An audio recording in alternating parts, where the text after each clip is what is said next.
que les chauffeurs Uber peuvent être considérés comme employés. La avait été saisie par les États-Unis. L'Union européenne annonce une augmentation de sa contribution au programme COVAX, dispositif de partage de vaccins contre le Covid à l'échelle internationale. Cette contribution sera portée à 1 milliard d'euros. Et puis vous l'avez vécu sur France Info, le robot Persévérance s'est posé sans encombre sur la planète Mars la nuit dernière. C'est le 5e véhicule à réaliser cet exploit, mais le premier à afficher cet objectif, trouver une preuve de vie ancienne planète rouge. France Info. Et on vous en parlait, des concerts tests pour le monde de la culture, pour le monde du sport. Voici venus les matchs tests. C'est la ministre Roxana Maracineanu, invitée de France Info ce matin, qui nous l'annonce. Une réflexion sur d'éventuels essais qui pourraient à terme amener à un retour progressif des supporters dans les stades. Aujourd'hui, je me rends à Lyon et demain, je rencontrerai Jean-Michel Aulas pour l'OL, Tony Parker pour l'Asvel et Olivier Ginon pour le Loup rugby pour qu'on discute ensemble dans ces clubs sur des expérimentations possibles de reprise, comme c'est le cas aujourd'hui pour la culture. Nous avons de la chance, nous avons beaucoup d'événements sportifs qui sont récurrents, qui sont à intervalles réguliers. Donc, on va pouvoir, sur des protocoles bien sérieux, bien précis qui nous présenteront, étudier la possibilité dans certaines villes, dans certains clubs, de reprendre avec des protocoles validés par la préfecture et par l'ARS. Des matchs tests comme on organise en ce moment, comme on va le faire à Paris et à Marseille, des concerts tests. C'est bien ça qui est dans les tuyaux. Voilà, ces expérimentations sont aujourd'hui, on les fait en accord avec le ministère de la Santé et nous allons travailler sur les territoires avec l'ARS locale, avec le préfet pour qu'il nous présente des protocoles avec voilà, toutes les dernières données. Il faut réinjecter ces nouvelles données qu'on a de gestion de crise et puis qu'on aille effectivement sur des expérimentations qui vont pouvoir permettre de rouvrir petit à petit. Voilà cette annonce de Roxana Maracineanu, la ministre des Sports ce matin sur France Info. Bonjour Gaëtan Muller. Bonjour. Vous êtes le président délégué de l'ASVEL, le club de basket de Lyon-Villeurbanne, et vous avez donc rendez-vous avec la ministre demain. Qu'allez-vous lui dire?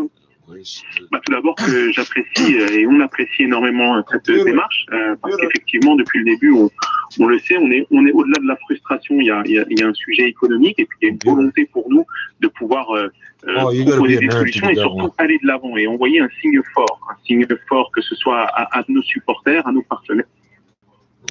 Opportunité pour nous justement de trouver des solutions et tout en sachant que des protocoles qui en existaient déjà auparavant et notamment en septembre, puisqu'il était question, je le rappelle, en septembre de pouvoir reprendre. On a nous, concernant les deux matchs se sont joués avec une jauge à 1000 personnes, puisqu'on était en zone rouge, mais on était sur des protocoles avec une possibilité de monter jusqu'à 65% de notre jauge. Donc tout ça, c'était des choses en septembre qui étaient prévues. Et là, cette fois-ci, vous allez proposer quoi comme protocole? Il faut en discuter, il faut être en lien, comme l'a dit la ministre, avec bien évidemment... Don't leave me out here alone, Skynet. Skynet, it's cold. Skynet is cold and the water's off and the heat is off and the gas is off and the phones are off and there's nobody here. Me and you, Skynet. En tout cas, nous, on est en mesure, en respectant les protocoles que la préfecture nous avait soumis et que la LNB, notre ligue de basket, nous avait également soumis. Ça, on se réfère pour un retour du public, mais aussi de nos partenaires, parce qu'il faut bien le comprendre, c'est un enjeu vital pour nous les clubs, que de pouvoir retrouver une certaine économie et de pouvoir continuer, parce que sans ces partenaires, sans notre public, au-delà de la passion qu'on peut avoir pour ce sport, c'est la vie. C'est la vie.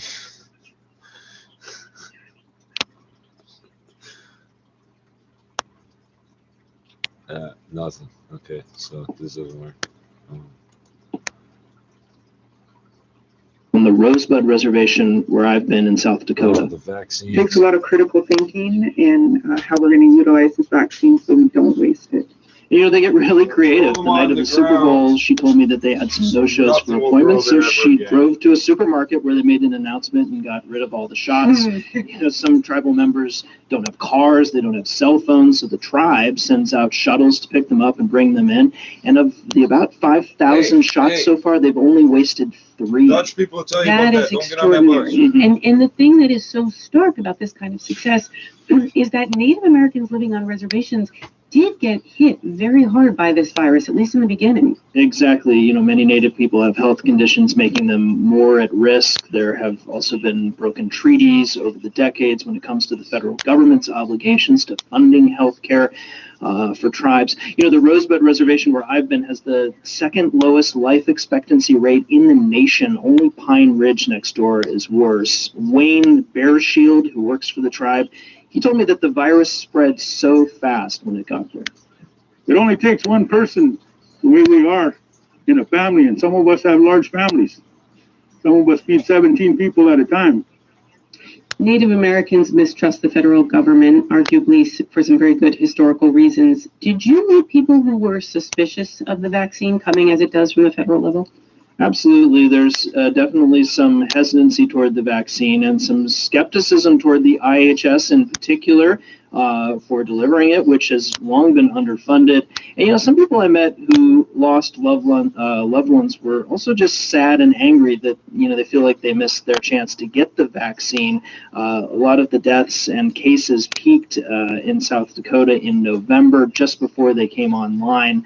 I met Lila Kilsensight. She lost her 81-year-old mother, and she was one of the few remaining fluent Lakota speakers on the reservation in a community known as Spring Creek.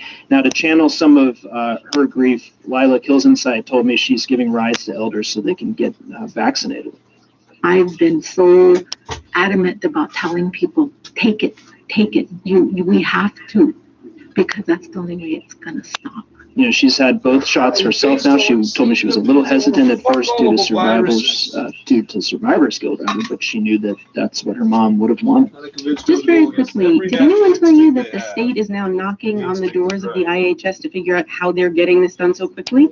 We've heard that that there were actually people coming from off the reservation, non-Indians, to come in to try to get the vaccine because, yes, many tribes are doing quite well at vaccinating their populations, and there's interest from off the reservations. Fascinating. NPR's Kirk Sickler. Thanks for this, Kirk.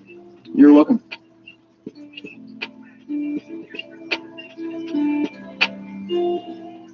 This is NPR News.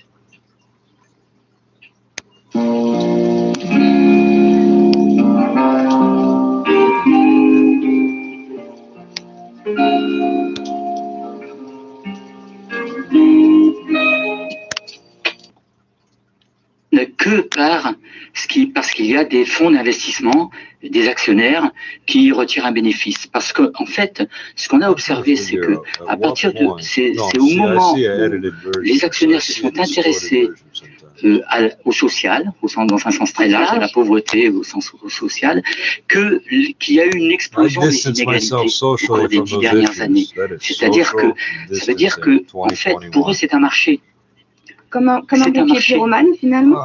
Oui, c'est un marché. C'est-à-dire que quand ils disent, les pauvres, ils disent par exemple, les pauvres sont les oubliés du capitalisme, mais c'est les oubliés en tant que marché. Ils ont estimé le marché des pauvres. Aujourd'hui, il est estimé, selon les calculs, évidemment, qui sont assez variables, entre 5 000 et 13 000 milliards de dollars par an.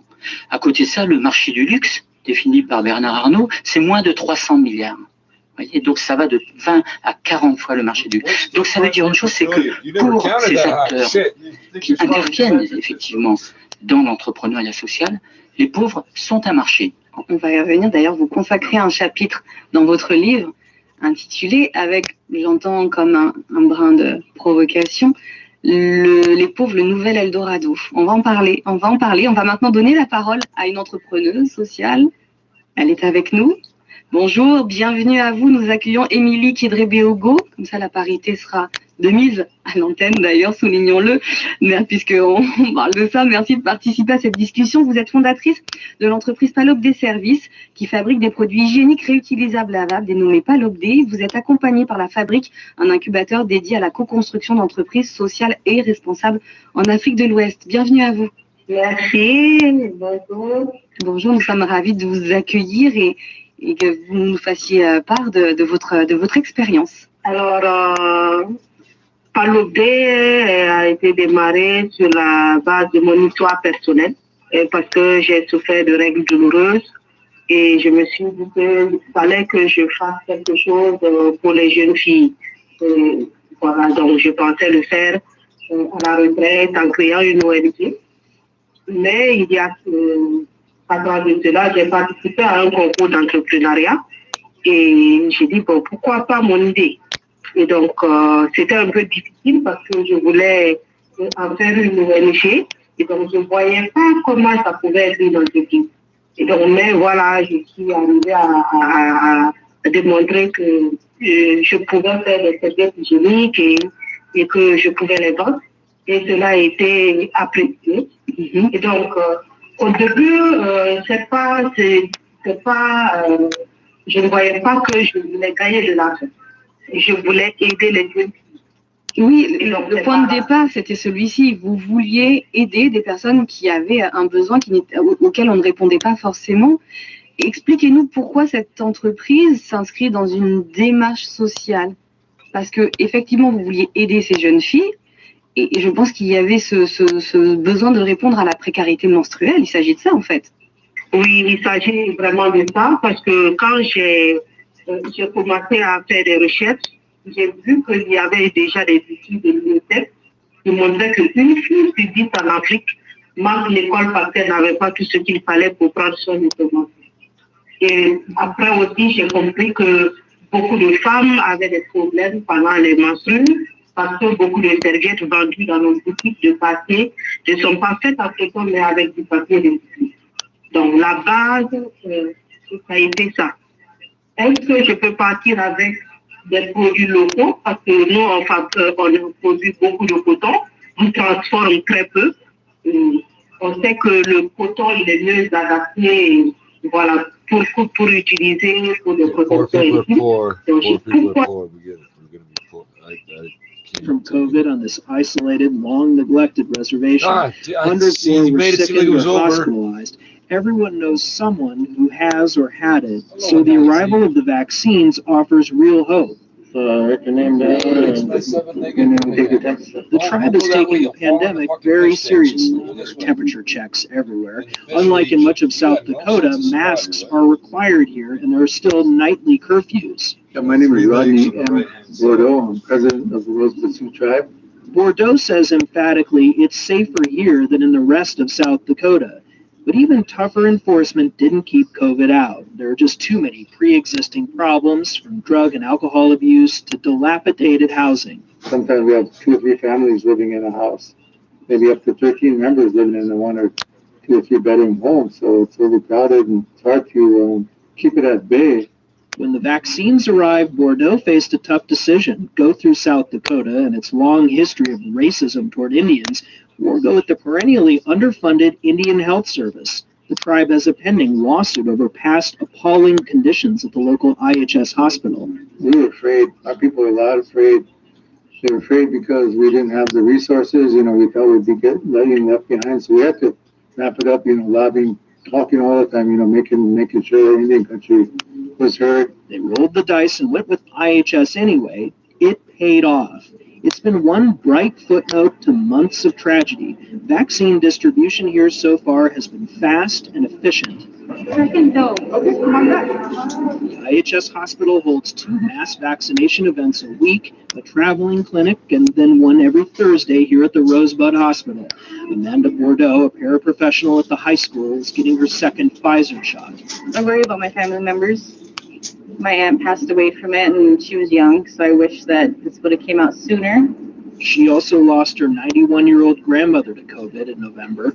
When I first got my first dose, I was a little bit angry because I wish it was sooner for them. They'll vaccinate more than 300 people today alone. Analysts say it may not be perfect, but the IHS is at least a centralized system. There's a database here of the 15,000 people they need to reach, and they're practiced at immunizing people in tough conditions.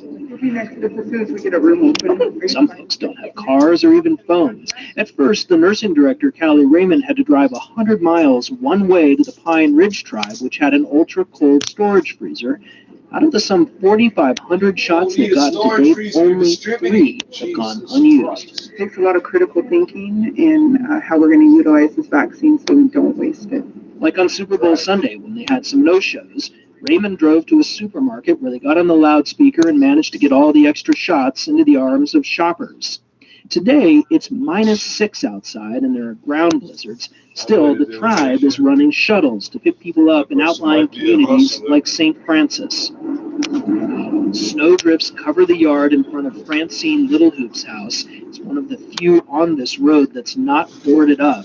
She talks through her mask as some stray dogs jump up onto the car. I just stay away from people. All they stay in my house. Littlehoop says she's scared of getting COVID. This is my first time. I wanted to get my shot. The tribe has been vaccinating its population at almost double the rate of South Dakota, and for that matter, most of the rest of the nation. And it's not just here. This is the case across much of Indian country. Tribal leaders across the country say they plan to keep holding the Biden administration accountable to its treaty obligations to deliver health care. There's an obvious legacy of mistrust toward the federal government, and this is playing out when it comes to the vaccines, too, even though they've been proven safe. Most things they tell us have been studied for a long time. This has been rushed, and that's what puts the fear in a lot of people. Wayne Bearshield is standing outside the Rosebud Tribe headquarters. He's showing me a huge banner that he just helped put up. We call this the Chichango Nation, the Oyate, and the circle is all our people. The sign reads, "Protect the circle, get vaccinated."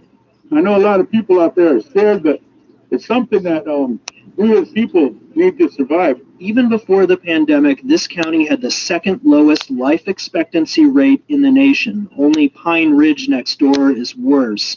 Pre-COVID, wakes like this one in a high school gym for a mother and daughter killed in a car crash were all too common.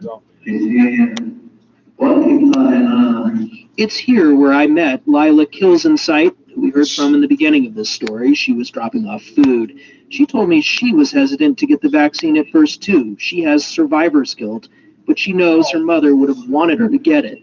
So she's been helping pick up surviving elders and driving them to get their shots. I've been so adamant about telling people, take it, we have to, because that's the only way it's going to stop. Kirk Sigler, NPR News, Rosebud, South Dakota.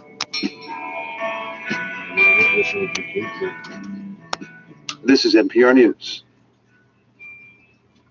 Tattoo artists are fighting a new ban on blue and green pigments in Europe, while scientists here say the basic science of tattoo ink is still fairly mysterious. Ink manufacturers aren't even required to disclose what they put into the inks in this country. Despite this, about a third of Americans have one. The unknowns of tattoo ink this afternoon on All Things Considered from NPR News.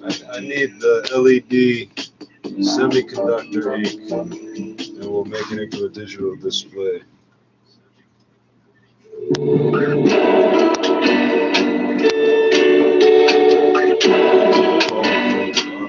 Facebook tattoo, iPhone tattoo. What is this? Et on a eu des certificats pour dire que voilà, les médecins pouvaient les utiliser. Et donc, But you don't understand, Giselle. They closed the laundromat. That's how Le bad gouvernement to them. renforce That's ses how moyens bad de it lutte is. contre la montée des cas de variants sud-africains à La Réunion. Conséquence, capacités hospitalières augmentées et couvre-feu renforcé. La campagne de vaccination va également être accélérée. À ce propos, démarre lundi une campagne de détection massive à Saint-Étienne, campagne qui inaugurera une nouvelle génération de tests à base d'auto-prélèvement salivaire. Les résultats seront livrés au bout de 15 minutes seulement et les prélèvements pourront d'ailleurs être effectués par la personne testée elle-même, le tout de même sous contrôle d'un personnel médical. De son côté, sur France Info, Roxana Maracineanu affirme étudier des expérimentations pour permettre au personnel de revenir dans les stades sous certaines conditions. Elles seront testées prochainement. La ministre des Sports qui sera ces prochaines 48 heures à Lyon pour évoquer la mise en place de ces reprises. Sur la sellette, le PDG de Danone, Emmanuel Faber, promet la reprise cette année, mais assure que le premier trimestre sera encore difficile. Les fonds d'investissement réclament son départ après des performances plombées par la pandémie. L'année dernière, le chiffre d'affaires du géant de l'agroalimentaire a reculé de plus de 6,5% à un peu plus de 23 milliards d'euros. Succès total pour la NASA. Elle a brillamment réussi à poser sur Mars le rover Persévérance. Hier, et quelques secondes plus tard, une première photo de la planète rouge était déjà diffusée sur les réseaux sociaux. Il va maintenant se mettre en quête d'éventuelles traces de vie, et Joe Biden a salué d'ailleurs un atterrissage historique. Elle est la première victime de la répression birmane. Une jeune fille de 20 ans dans le coma depuis plusieurs jours est décédée ces dernières heures. Elle avait reçu une balle dans la tête lors d'une manifestation contre la reprise du pouvoir par la junte le 9 février dernier. La justice s'ouvre une enquête sur des accusations de viol portées à l'encontre de Patrick Poivre d'Arvor, l'ancien présentateur vedette de TF1, récuse fermement et se dit même instrumentalisé par la plaignante, c'est l'écrivaine Florence Porcel. Il annonce qu'il va déposer 2 plaintes dans la journée, l'une auprès du parquet de Paris pour diffamation publique, l'autre auprès du parquet de Nanterre pour dénonciation calomnieuse. Et puis les fans de rugby dans l'attente, les joueurs du 15 de France doivent subir de nouveaux tests PCR. 3. Je suis à Democrat state lawmakers opposed the bill over concerns that it could lead to accidents and more students harming themselves on campus. The new law is part of a broader push to pass conservative policies now that the Montana GOP has larger legislative majorities and its first GOP governor in 16 years. For NPR News, I'm Kevin Trevelyan in Helena. Nestle is selling its bottled water businesses in North America for nearly $4.5 billion. They include brands such as Deer Park, Poland Spring, and Pure Life. The Swiss company says it wants to focus on its premium brands of water sold worldwide, including Perrier and Pellegrino. Sales of bottled water in the U.S. have risen each year since 2009. A court in Britain says Uber drivers in the U.K. are employees of the ride-hailing company. The company lost its bid to classify them as self-employed. I'm Dave Mattingly, Washington.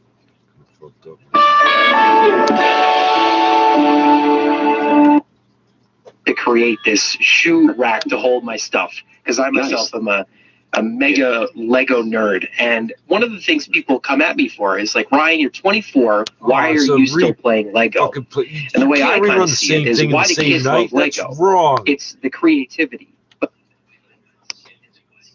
Murder Goes for a Swim, and the performances of Warren William as Michael Lanyard and Eric Blore as Jameson. We again hope to keep you in suspense. Video game character name, Cap. Good evening, ladies and gentlemen. Allow me to introduce myself. Nowadays, meeting me on the street, you'd most likely recognize me as Michael Lanyard, an author of sorts. But if you'll not be too free with the information, because I've been at some pains to allow bygones to be bygones, I was once known rather well by quite a different name.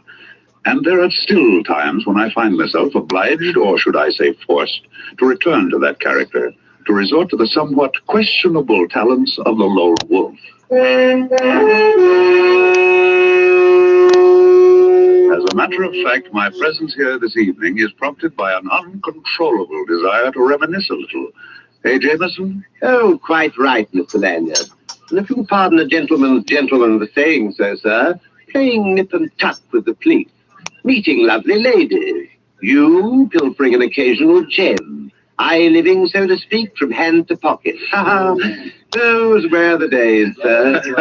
Yes, those were the days. Absconding at times. Perhaps a touch of embezzlement here and there. Now, hold on, Jameson. If we're going to reminisce in public, I suggest we confine our recollections to our later period, when the lone wolf had become a gentleman of leisure and used his talents in the interests of law and order. In that case, sir, I suggest you relate the episode of our little experience at that horrible party we attended at that Long Island estate. Remember, sir? Of course, Jameson, the Rutherford Barnes estate. If I remember correctly, the occasion was some sort of charity bazaar. We were invited for the weekend. The phone rang just as we were about to leave the apartment. Mr. Lanyard, this is Betty Lawson. You've never heard of me before, but I know you've been invited to spend the weekend with Mr. Rutherford Barnes. Please, you must accept the invitation. Come down immediately, right now. It's just a little after 2 o'clock. And if you're not too late, the lone wolf may be able to prevent a murder.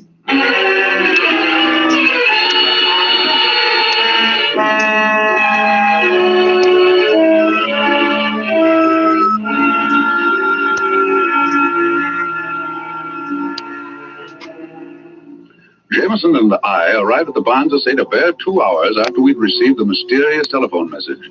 I was introduced to all kinds of people. First, the famous gossip columnist, Ralph Trippz. Well, Mr. Lanyard, this is indeed a surprise, and I might say a pleasant addition to our little gathering. Something always happens when you're lone wolfing around. Oh, I know, you've reformed, but a fellow can hope for a little excitement, can't he? See you later, old man.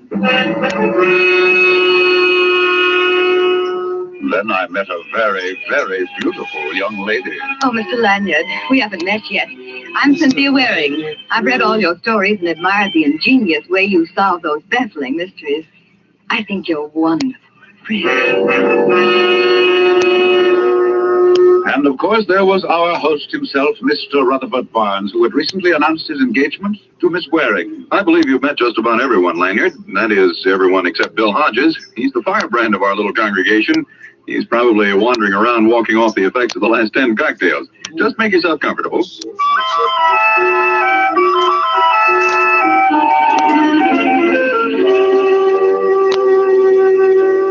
Strangely enough, I failed to meet a Miss Betty Larson, the frightened young lady who had phoned.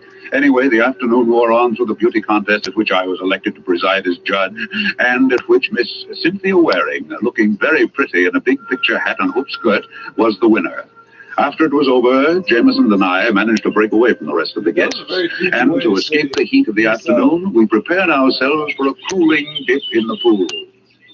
I say, Mr. Lanyard, we've been to some pretty big and fancy places in our day, but this one is really something. This Rutherford Barnes person must be really an important person. You're quite right, Jameson. Rutherford Barnes is listed in Who's Who as the gentleman who made a fortune out of sardines. Just think, an entire estate built of sardines. Uncanny, isn't it, Oh, sir? Jameson. Forgive me, sir, no more puns, I promise. Well, I should hope so. I say, this pool is constructed just like a miniature lake. Lilies and all that sort of thing floating on top. Quite naturally, if you're going down for the third time, you just take a lily with you. Oh, what a jolly thought. Well, here goes. Watch this beautiful swan dive.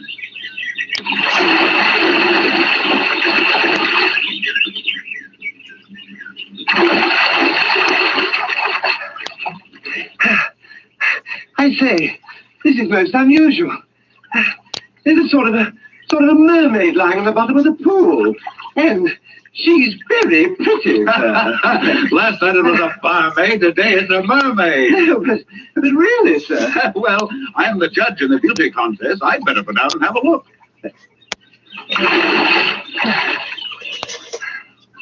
Don't be away too long, sir. You remember there are lots of warmer women in the world. Jameson, quick! Here, give me a hand. Good heavens, it's a girl. Quick, here, lift her up here. Hurry. I'm doing my best. I'll get her down. Here, now, let's put her down here. Hold it there. Oh, Jameson, I'm afraid she's dead. Well, what do you make of it, sir? What, was it an accident? Well, I don't know. There's a pretty nasty bump on the side of her head. Well, perhaps she slipped and hit her head as she fell. Perhaps, but her bathing suit, not quite the style you'd put on to take a swim. Possibly she was in the beauty contest. Of course, that's it. The program listed 10 contestants, yet only 9 girls competed. Meaning what, Mr. Lanyard? Meaning, Jameson, that this poor kid was the 10th contestant. And if my hunch is correct, her name is Betty Larson. The girl with the telephone message? Precisely. And if her call was on the level, we did arrive too late, and she was murdered. Mr. Lanyard! Mr. Lanyard! It's Mr. Barnes and Miss Waring. Take off your robe and cover up the body, Jameson. Yes, sir. Well, Lanyard, we've been looking all over for you, haven't we, Cynthia, dear? Yes, of course. I'm glad we found you, Mr. Lanyard. I've been wanting to thank you for awarding me the prize in the beauty contest this afternoon. I really didn't think that... Mr. Lanyard, there at the edge of the pool. Yes, it's a girl, and I'm afraid she's drowned. Drowned? But... Oh, how horrible. Oh, but how did it happen? Who is she? I think she's Betty Larson. What do you think, Mr. Barnes? Here, look. Oh, heavens. Yes. Yes, that is Betty Larson. I had no idea. But then you do know the girl, Mr. Barnes. Why, yes. As a matter of fact, only recently I recommended her for a job. She's the local telephone operator. And the village beauty. Mr. Barnes and Miss Larson were childhood sweethearts. Mr. Barnes, tell me, do you know do any of the other guests know this girl? Ralph Clinton, for instance. Could our famous columnist have possibly known Miss Larson? Well, if not in person, most certainly by telephone. You see, for the last few weeks, Miss Larson handled my personal calls. I see. Did she ever mention the fact that there might be a murder? Murder? Well, you see, I received a rather strange message. Now, look here, Lanyard. If you're insinuating that Miss Larson was murdered, you're all wrong. It's perfectly obvious. She slipped and fell into the deep end of the pool. She can't swim. We couldn't hear her cry for help over the noise of the party, so the poor girl drowned. As simple as that, huh? Why, of course.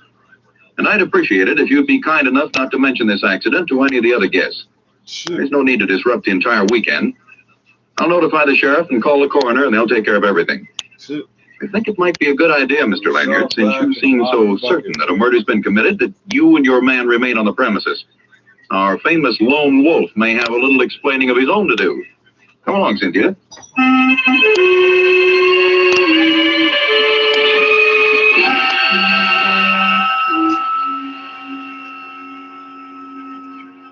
Oh, I'm completely at sea, Mr. Lanyard. The sheriff seems to think the whole thing was an accident. That this Miss Betty Larson person dived into the pool and that's how she hit her head. I doubt that, Jameson. According to Barnes, the girl couldn't swim. Oh, I think we have company. Yeah? If you see Mr. Barnes around, I want to see him. I think he's over at the other side of the house, getting things ready for the bazaar. Bazaar? They don't care how they celebrate a murder, do they? If I'm not mistaken, you're Mr. Bill Hodges, eh? Yeah. Betty Larson and I were going to get married. Everything was great until she starts going around with this society bunch. I got a few things to settle with that society crowd. Especially that keyhole people, Ralph Clinton. You seem quite positive, Hodges, that your girl was murdered. Well, what do you think it was, an accident? That girl could swim like a fish. Nothing could happen to her in the water. Yeah, but Barnes says she couldn't swim a stroke. I said she could swim like a fish. But Barnes said... Did you hear me, you little runt? Amazing how that girl could swim. Now, look here, Hodges, what makes you think Ralph Clinton had anything to do with this? You know you're practically accusing him of murder. Listen, Betty stood me up twice last week. I followed her in my car and she met Clinton both times. He was going to put her in this contest. And she was a cinch to win. He promised her. Then look what happens to her. She's dead. Murdered, I tell you. Well, here comes Clinton now. Maybe you'd better tell him about it. Oh, there you are, Hodges. I understand you've been looking for me. Yeah, I have. And now I'm going to fix that pretty face of yours. Yeah, wait a second. Here, you can't do that. Here, Jameson, help me break this up. I will as soon as they stop punching. Hey, stop, you fool, Hodges. Stop it. Stop it, I say. All right. All right, let go of me. Let go. Oh, thanks, Mr. Lanyard. This man's a maniac. Okay. But I'm warning you, Clinton. I'll see you again.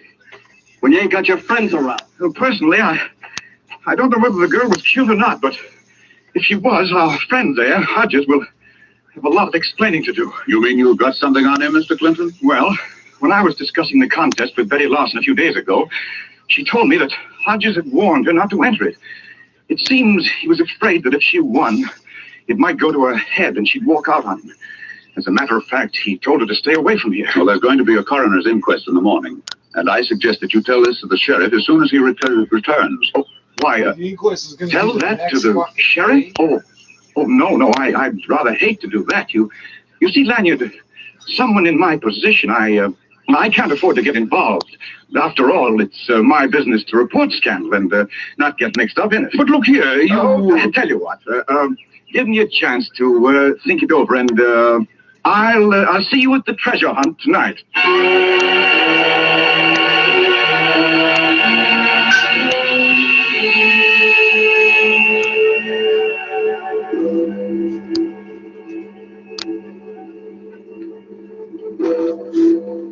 Oh, dear.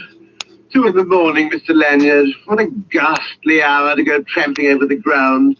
Must we participate in this treasure hunt? Of course, it's all a part of the weekend. Come in. Well, it's the witching hour, Mr. Lanyard. Here's your envelope with the clues for the treasure hunt. You'd better hurry. Everybody's ahead of you. Thank you, Mr. Clinton. We'll catch up. Fine. This ought to be very interesting. Seeing the lone wolf stalking down his prey. You know very well, Clinton. Oh, sure. I forgot. You're not the lone wolf anymore. You're just nice, innocent Mr. Lanyard. Well, good hunting. See you later. Well, here you are, Jameson. This is our clue. Go ahead, read it. Under the oak and under the cover, where have met many a lover, light a match and look deep down, find your clue and win your crown. I say, isn't that lovely? Can you decipher it? Oh, of course, sir. It means, it means, Exactly, Jameson, the old well. That's where we'll find the next clue. Come on, let's get going.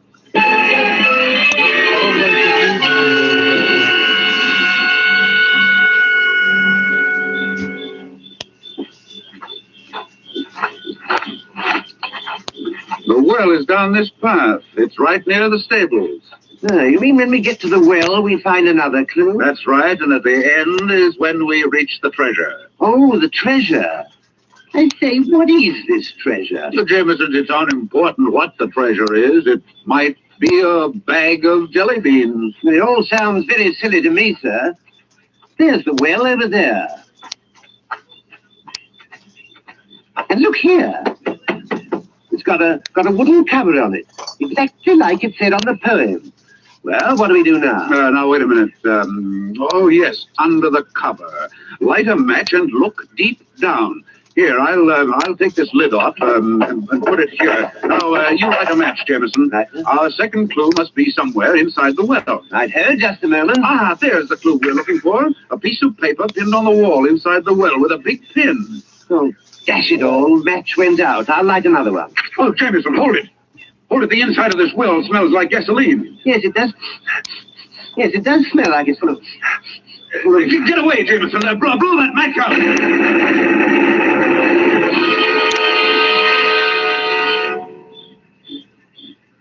Oh, you all right, Mr. Lanyard? Yes, and no thanks to you. Oh, I couldn't help it, sir. If you ask me, we walked right into a trap. And quite obviously. Here, let me help you up. Oh, thank you, sir. Oh, if I'd had any idea... Ouch! Well, now what's the matter? Oh, I've been stabbed. Well, let me see. Oh, steady, Jameson. I'll pull it out. Oh, be careful, sir. Oh. There we are. Very interesting. What is it, sir? Well, it's that big pin. You could have been hurt quite badly. Well, if you ask me... Come along, Jameson. We've got work to do.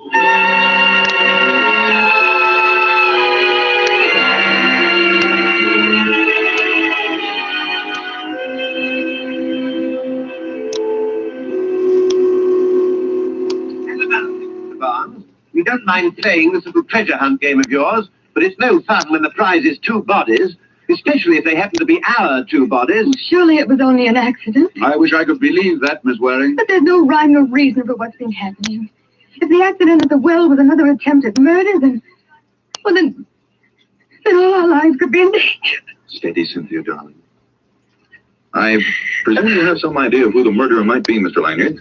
You flatter me, Mr. Bard. I would think you would surely line up one or two likely suspects, Mr. Lone Wolf. Why don't you tell them about our friend Mr. Clinton, sir? Clinton? Oh, well, there are some mighty interesting aspects to that road company Winchell. He was meeting Betty Larson secretly. At least that's what Hodges says. I can believe that. Clinton would stoop to anything. I didn't want to have him around, but Cynthia felt that we should cater to him for the sake of publicity for the bazaar. Hodges also insists that Clinton arranged for Miss Larson to enter the beauty contest, and that Clinton promised her that she would win. And there's the little incident at the well. If you ask me, Clinton is in this thing right up to his clues. Help! Mr. Barnes! Somebody come out here, hurry! That sounds like Hodges. He's right out there at the side of the house. Well, come on. We can go through these French windows. In here, in the bushes, you better hurry. What is it, Hodges? What's wrong? I don't know. Don't ask me. I don't know anything about it. Great heavens, look at Clinton. Oh, I can't stand it. I can't stand it. What awful things are going on. No, I don't know how it happened. I was just coming down the path. There in the bushes, he was lying right down. He's all right, Mr. Lanyard. Shot. Murdered. Murdered? You did this, Hodges. You said you'd get even with Clinton. Now you've done it. I tell you, I don't know anything about it. I was just walking down along the path. I don't know anything about it. It's all right, Hodges. You have an opportunity to prove your innocence. Don't you have some theory about all this, Mr. Lanyard? There, Miss Waring. I think I can promise you at least that there won't be any more murders.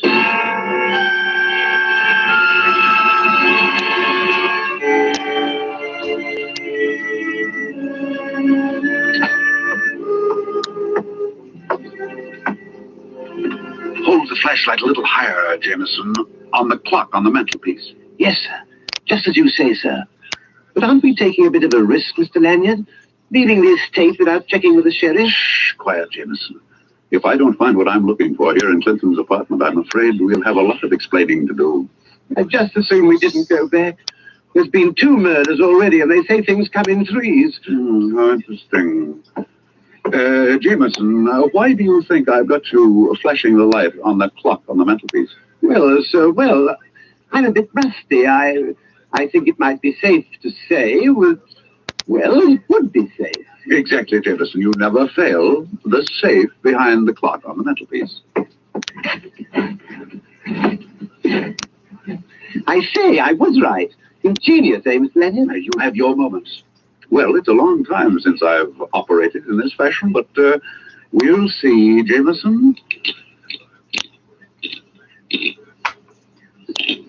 If you don't mind, sir, this is like old times. I do mind, Jameson, but unfortunately, certain situations are born of necessity. Then allow me to compliment you, sir. You haven't lost the old touch. No, I'm not so sure.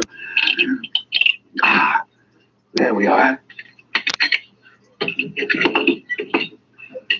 Well, not much of a haul, if you ask me. Nothing but a stack of letters and a notebook. Let's have a look. All that trouble just for a bundle of papers. Just a waste of good time and talent. There could have been a pound of butter or a gas coupon or a back axle or... I say, what's so interesting? Just the... Did you find a clue to the murder? Just the motive, Jameson. Just the motive.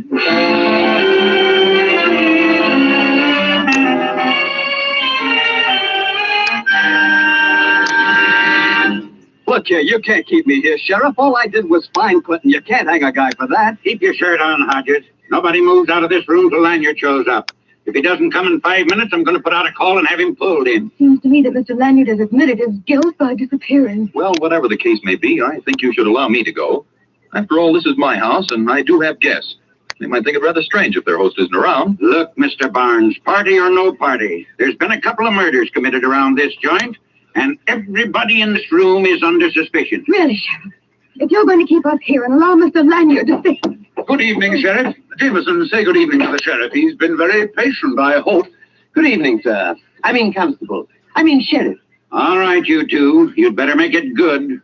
Running away from the scene of the crime won't sit so well in court. Please accept my apologies, Sheriff. Well, now that you're here, Mr. Lanyard, perhaps we can clear up this nasty mess. Yes. I presume you've been spending your time checking up on the murders, Mr. Lanyard. That's right. And I've uncovered a few details which I'm sure will prove most interesting, Miss Waring. You're wasting time, Lanyard. Somebody in this room has been running around committing murders, and I'm going to find out who it is or die. Trying. Who said that? Oh, if it's all the same to you, Sheriff, I think I'll join the other guests. Now, isn't that thoughtful of you? Get away from that door before you tempt me to bring the murder score up to 3. Do as he says, Jameson. After all, you don't want to miss all the fun. In just a minute, you're going to have the pleasure of meeting the murderer. That's just what I'm afraid of, sir. All right, Lanyard. Let's have it. Very well, Sheriff. First, allow me to review events from the beginning. Just as Jameson and I were leaving for Mr. Barnes's residence, we received a rather unusual telephone message. It was Betty Larson. That was about 2 p.m., wouldn't you say, Jameson? 5 minutes after 2, to be exact, sir. Thank you. We arrived at Mr. Barnes's estate by 3:30. At 5, Jameson and I went for a swim in the pool. It was then we found Miss Larson. At what time did the coroner examine her, Sheriff? Around 7 in the evening. But what difference does it make? The poor girl had been dead for 10 hours. All the difference in the world, my dear fellow. Simple arithmetic will show you that it was impossible for Miss Larson to call me at 2 o'clock. At 2 o'clock, she'd already been dead for 5 hours. Hodges, you did it. You paid someone to make that call. You're crazy. I had nothing to do with it. Pipe down, Hodges. Go on, Lanyard. Sheriff, what do you think was used to murder Miss Larson? Well, Could this have been the weapon? The pin, the one I did on when the well exploded. Yes, Jameson. Let me paint a rather gruesome picture for you, Sheriff. Miss Larson is called down to the edge of the swimming pool. Someone who poses as a friend suggests that she try on a hat. In trying it on, our murderer, pretending to assist, neatly jabs Miss Larson and thrusts the pin through the base of her brain. Oh, how horrible. Could I examine the pin, please? Why, of course, Mr. Barnes. What? Why, it's a hat pin. Well, Cynthia, it's the one you had in the large hat you wore in that beauty contest. Cynthia, it was you. All right, stand back, all of you. Look here, sister, you can't get away with this. Shut up! And listen, all of you. I assure you I know how to handle this gun, and I'm not afraid to use it. Cynthia, Stand back, Hodges. I don't get you, Cynthia. What earthly reason would you have for killing Betty? She wanted to be your friend. That's a laugh. Listen, little boy blue. A telephone operator sometimes hears too much for her own good. How do you think she got all those fine furs? From some boyfriend? No, she was too daffy about you, so she decided to try her hand at blackmail. Blackmail? That's right. Only she pushed me just a bit too far. Why, Get you... back, all of you. You, prune face. Who, me? I don't mean your brother. Open the door. Go on, open it. Yes, ma'am. Now stand back, all of you. Very amusing picture. That's right, Mr. Lanyard. Step forward just a little. I'd like to thank you for spoiling a most delightful weekend.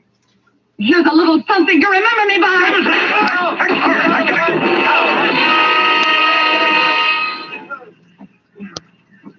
Jameson, are you all right? Yes, I think so, sir. Oh, thank heaven. Yeah, you did a good job, Jameson. Not only saved Mr. Lanyard from getting shot, but when you fell against this door, you also managed to knock Miss Waring colder than a doornail. Oh, it was nothing, really. And as for you, sister, maybe these bracelets will keep you out of trouble. Because when you come to, you're going to find yourself booked for murder. Double murder, Sheriff. Dig the bullet out of the wall over there, and you'll find it will match the one found in Clinton's body. Well, what do you know? Come on, Hodges, give me a hand. Okay, Sheriff. I can't believe it. Why, Cynthia and I had so many plans together. It's hard to believe that she could be responsible for those horrible murders. I'm afraid she was.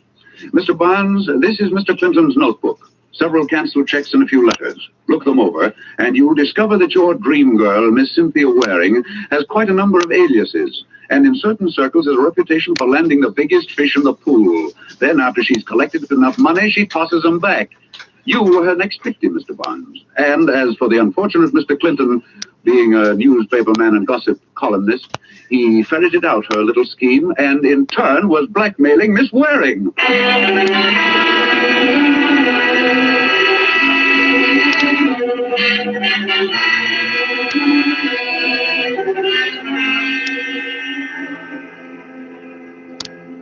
Well, ladies and gentlemen, I guess that just about puts the cap on that story of our little adventure at the estate of Rutherford Barnes. Miss Cynthia Waring was a very shrewd and fast-thinking young lady. She got one victim with a gun. She almost got Jameson and me at the old well when the gasoline exploded. All of which began with the first and most ingenious of the murders. The particularly cold-blooded murder of Betty Larson with that hat pin. And, Jameson, of course, we have you to thank for having discovered that most important bit of evidence, the pin itself. Yes, Mr. Lanyard. And I must say, I got quite a lift out of that myself when I discovered it. Now, Jameson, remember your promise. Suffice it to say, you discovered the pin. The hard way, I admit. Oh, yes, sir. There's no doubt about that. The criminal would never have been stuck in the final analysis if I hadn't sat down and got help. Oh, Jameson, good night, ladies and gentlemen.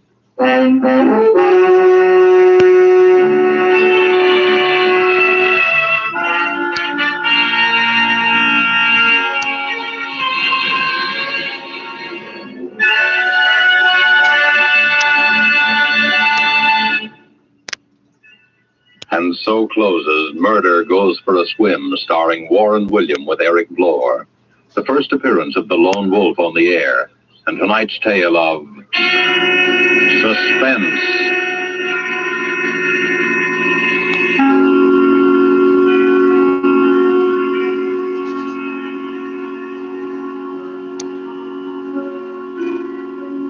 This is your narrator, the man in black, who conveys to you Columbia's invitation to spend this half hour in suspense with us again next week, when Laird Cregar will star in the suspense play, The Last Letter of Dr. Bronson, with a cast of 4 distinguished Hollywood players, Helen Vinson, Harold Huber, Ian Wolfe, and Theodore von Eltz.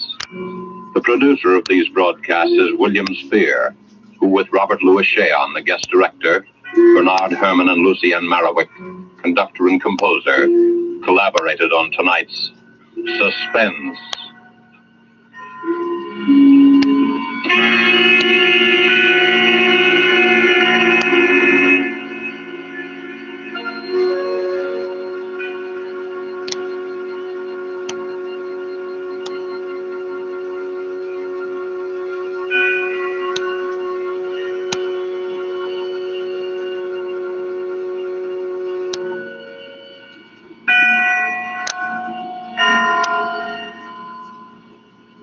This is CBS, the Columbia Broadcasting System.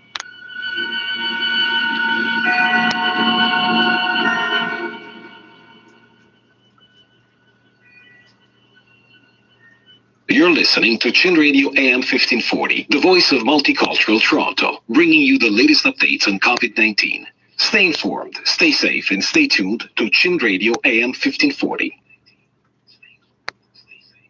Now, as gunshots echo across the wind-swept, snow-covered reaches of the wild Northwest, Quaker Puff Wheat and Quaker Puff Rice, a breakfast cereal shot from guns, present the challenge of the Yukon. It's Yukon King, swiftest and strongest lead dog of the Northwest, blazing the trail for Sergeant Preston of the Northwest Mounted Police in his relentless pursuit of lawbreakers. One king, one gold, gold discovered in the Yukon. A stampede to the Klondike in the wild race for riches. Back to the days of the gold rush, with Quaker Puff Wheat and Quaker Puff Rice, bringing you the adventures of Sergeant Preston and his wonder dog, Yukon King, as they meet the challenge of the Yukon.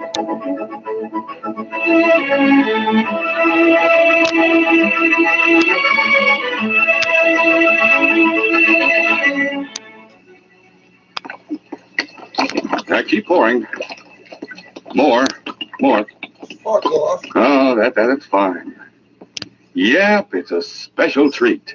Fill a pitcher full of rich, thick, golden yellow cream. Rush to the table and pour its smooth, velvety goodness over a heaping bowl full of crisp, delicious Quaker Puff Wheat or Quaker Puff Rice. And then top with chilled fruit. Delightful. Enjoy this mouth-watering treat tomorrow morning. Quaker Puff Rice or Quaker Puff Wheat.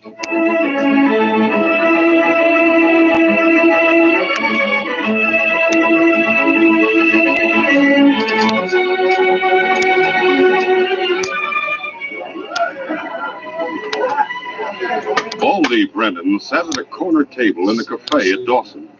He held a Dawson City paper before his face. His companions at the table were Snag Lindell and a younger man named Wally Wharton. Put down that paper, Baldy. We know very well you can't read. I like to look at the pictures. They don't hold a candle to the pictures in the papers back in the States. Well, I remember... Gone. What's ailing you, Baldy? Look at here. This is a picture of Wally Wharton. Me? Yeah, let me see. What have you been doing to get your picture in the paper, Wally? Nothing. That's not me. It sure looks like you. Look here, Baldy, you ignoramus. It says right here that this critter's name is Jimmy Stevens. I still say it looks like Wally. What's it say about him? Coming from San Francisco to take over the mining properties of his uncle Jebediah Stevens at Whitehorse. Jeb Stevens? I know about him. He died a couple of months ago. Yeah, just so.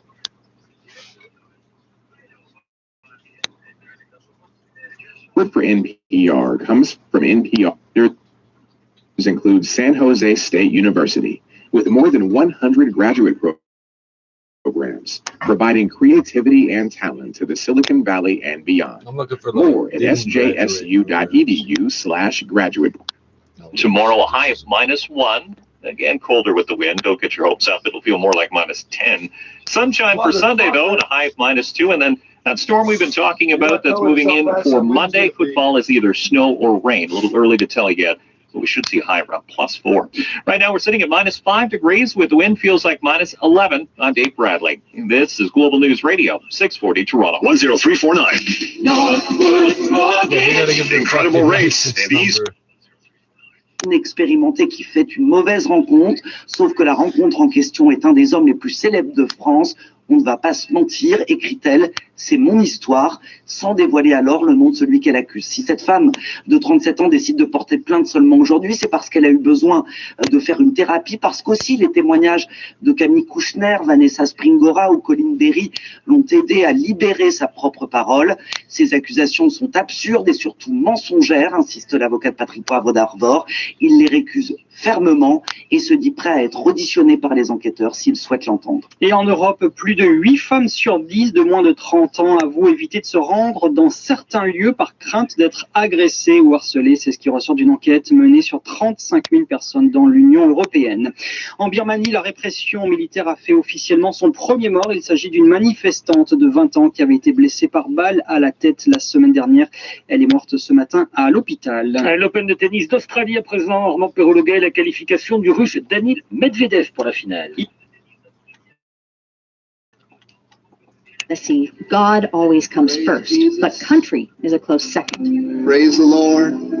So good to have all you patriots in the house. This is Pastor Ken Peters. He and his family moved to Knoxville 6 months ago from Spokane, Washington, to start this church. His wife and kids helped lead the music. Video and audio from weekly sermons are posted on the church's Facebook page. The service on January 10th, the first Sunday after the deadly U.S. Capitol riot, began this way. We're going to start out with an old song. Maybe you know it. It's called Onward Christian Soldier. And it's very, very fitting for the time that we're going through right now. So if you would... Onward Christian soldiers, marching as we They meet in a small... Hier par la ministre de la Culture, le principe de festival limité à 5000 personnes assises, masquées et distanciées a été retenu. Écoutez Rémi Prieur, producteur du festival Musilac. On est le premier pays du monde à mettre de côté des milliers de festivaliers. Et en tant que citoyen, du coup, moi je m'inquiète beaucoup. Qu'est-ce que vont faire les jeunes l'été prochain ? Qu'est-ce qui fait l'essence des festivals debout, cette ambiance où on partage des moments, où les gens se rencontrent, et quid de l'économie induite qui irrigue les territoires en province, en France, quoi, on va dire. Et quid des intermittents, quid des prestataires, quid des hôteliers, des restaurants. Sur un festival, il y a tous les corps de métier, il y a des plombiers, des menuisiers, des gens qui louent du matériel de son, d'éclairage, des barrières, des scènes. Il va se passer quoi pour tous ces gens-là ? Moi, je suis abasourdi, sous le choc. Je veux faire la démarche d'étudier la faisabilité concernant mon festival, d'une version assise, mais je n'y crois pas. L'ergonomie du site. Voilà. Yeah, I don't expect that we'll hear a move to the gray zone from what Dr. Davila had to say this week with that rather ominous, this is the most scared I've ever been, to Dr. Lowe in Peel region. And we'll be talking to Dr. Dick Zoutman later in the show from Queen's University, and he's written a piece saying, Canada, we need a longer lockdown. He's talking about the entire country.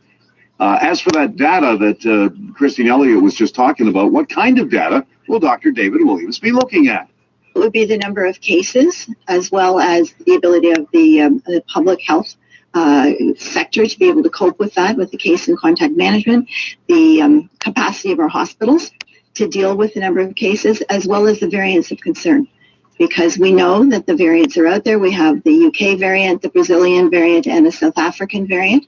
You're not supposed to be calling them that And anymore. the California variant, and who knows, there's probably a couple of Ontario variants as well. But with the clock ticking down, Caledon, Brampton, and Mississauga should be at a stay-at-home level until March. That from Dr. Lawrence Lowe yesterday, Peel's medical officer of health. He's recommending the province keep the stay-at-home measures in place until at least the 9th of March. And again, because of the variants and because the schools have reopened. He said at a news conference this week, I would not be meeting my mandate if I did not clearly sound the alarm on the further loosening of measures. Reopening too soon with the variants, not a good idea. Peel students were back in class this week after a month, more than a month. I don't know why they're saying a month in this article. It's been since December. Dr. Lowe's request was made in a letter that he wrote to the province, and Dr. Eileen de Villa, of course, also with the home restrictions till March the 9th. So we've got Toronto and we've got Peel, simpatico about extending the stay-at-home orders. What about north of Steeles Avenue? Well, Dr. Kareem Kurji, who is York Region's medical officer of health, he wants businesses to be able to breathe a little bit. He'd like to see a red zone decision made today. There are 70 active cases of contagious COVID-19 in York Region. Dr. Kurji wants to move from total lockdown to the red zone, which would skip the gray zone. The red zone would allow, limited retail, but it would also allow limited in-room dining at restaurants. It would allow you to get your hair cut. It would allow you to go to the gym, obviously with restrictions on the population inside on the running machines. He says, I believe that by moving into the red zone, we will give our businesses a little bit of breathing space, as it were. So he will have to wait and see what Dr. Williams has to say later today with Christine. They all want to go to the gym. You've got two GTA medical officers of health, and Dr. Lowe and Dr. DeVilla. Oh, right, the Christian. According to line, that the was harboring child sex slaves, and that he wanted to see for himself if they were there. QAnon started to coalesce after that, amplifying false ideas about an evil liberal agenda and casting Donald Trump as their savior. Jared Stacey was afraid of what he saw taking root in his church. And so he's sitting there as a pastor saying, okay, this is not just about pitting particular issues against each other anymore. This is about a wholesale view of reality. Like, what is real? What is true? Did people in your own congregation, were they elevating the idea of sex trafficking of kids, even if it was overblown and being appropriated by QAnon? Mm-hmm. Yeah. Sex trafficking, pedophilia, like globalist or Democrat pedophilia. These are things that... Democrat pedophilia. So they were... Yeah. They bought like in, hook, line, and sinker to that conspiracy theory. Yeah. Stacey told me the whole thing was dividing families. The crack, the split, Rachel, was kitchen tables, where you have two completely different information streams, one that parents use and ones that their kids use. And so the dynamic in these homes was split right along these lines. The older members of the church entertaining conspiracies, younger people pushing back. We reached out to Spotswood Baptist and we asked if these kinds of conversations were happening. A member of the church leadership said, quote, as a church, we're not in that discussion. We have no interest being involved in that. It's not something that's been in any way discussed or on our agenda, end quote. But Stacey saw something different. The strain that I saw with 20 and 30 somethings and the danger, right, was of them being given a co-opted Jesus, right? Like a Jesus who believed in Q, a Jesus who believed in deep state, a Jesus who automatically voted Republican. He was worried several things could happen. The younger members would leave the church altogether, or they'd buy into the conspiracy theories, or they'd just learn to tolerate them. And it's that ambivalence that could potentially be doing the most damage. Take the sex trafficking conspiracy about political leaders. I asked Ken Peters of the Patriot Church whether he thought there was anything to it. I wouldn't disavow it because I don't know if they're right or wrong. I have no evidence personally to go one way or the other. And that's how conspiracy theories spread. What can come off as a benign plea of ignorance is enough to keep the theory going. Just the mere suggestion that, oh well, you can't possibly know for sure, breathes new life into lies. And notice what happens next in this moment. Peters doesn't condemn the conspiracy theory, as we heard. Then he tries to diminish it by redirecting. Take a listen to the clip in its entirety and notice the pivot. I wouldn't disavow it because I don't know if they're right or wrong. I have no evidence personally to go one way or the other. I just hope that if it is happening, it stops, and let's investigate that instead of investigating preachers who are at the rally as if we started some sort of insurrection.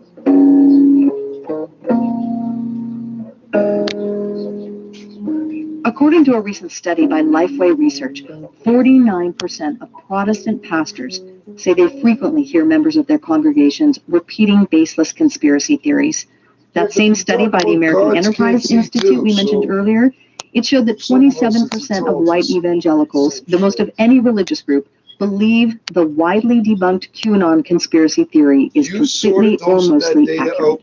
And the big lie about the election that Donald Trump spread, the lie that led to the insurrection at the U.S. Capitol, that one's not even whispered about. In Christian nationalist congregations like Patriot Church, it is shouted from the pulpit. Biden was illegally put in as president, fake president of the United States. Again, researcher Andrew Whitehead. Christian nationalism is a threat to a pluralistic democratic society because it sees particular ends, like keeping a certain person in the presidency, as that is what God has desired and that God wants. And so it's really difficult to ever come to the conclusion of we should share power or compromise or even abide by the democratic process. Because if God desired it, who are we to stand in the way of that? Jared Stacy needed distance to figure out what was happening in the church he had spent so much time in. He moved away to Scotland with his wife and his kids. He's getting a PhD in theology there. I asked him, when he thinks back to those conversations he had with his older parishioners, when he tried to confront them about conspiracy theories, was he able to change anyone's mind? To my knowledge, no. My hope going in is almost like putting a pebble in someone's shoe.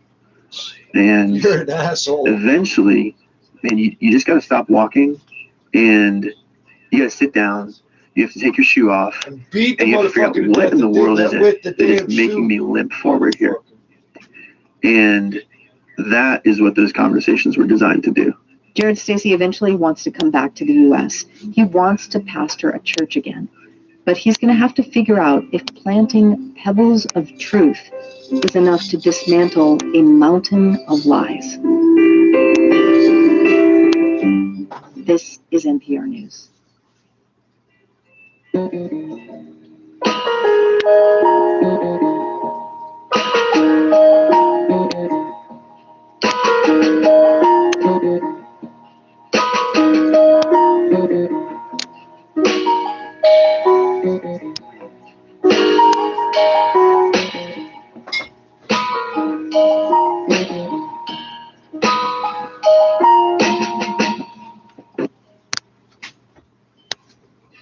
Ash blocking at one point, everything but the left shoulder reopened, and even the backlog through the area, it's really eased off, so it should be gone completely there shortly.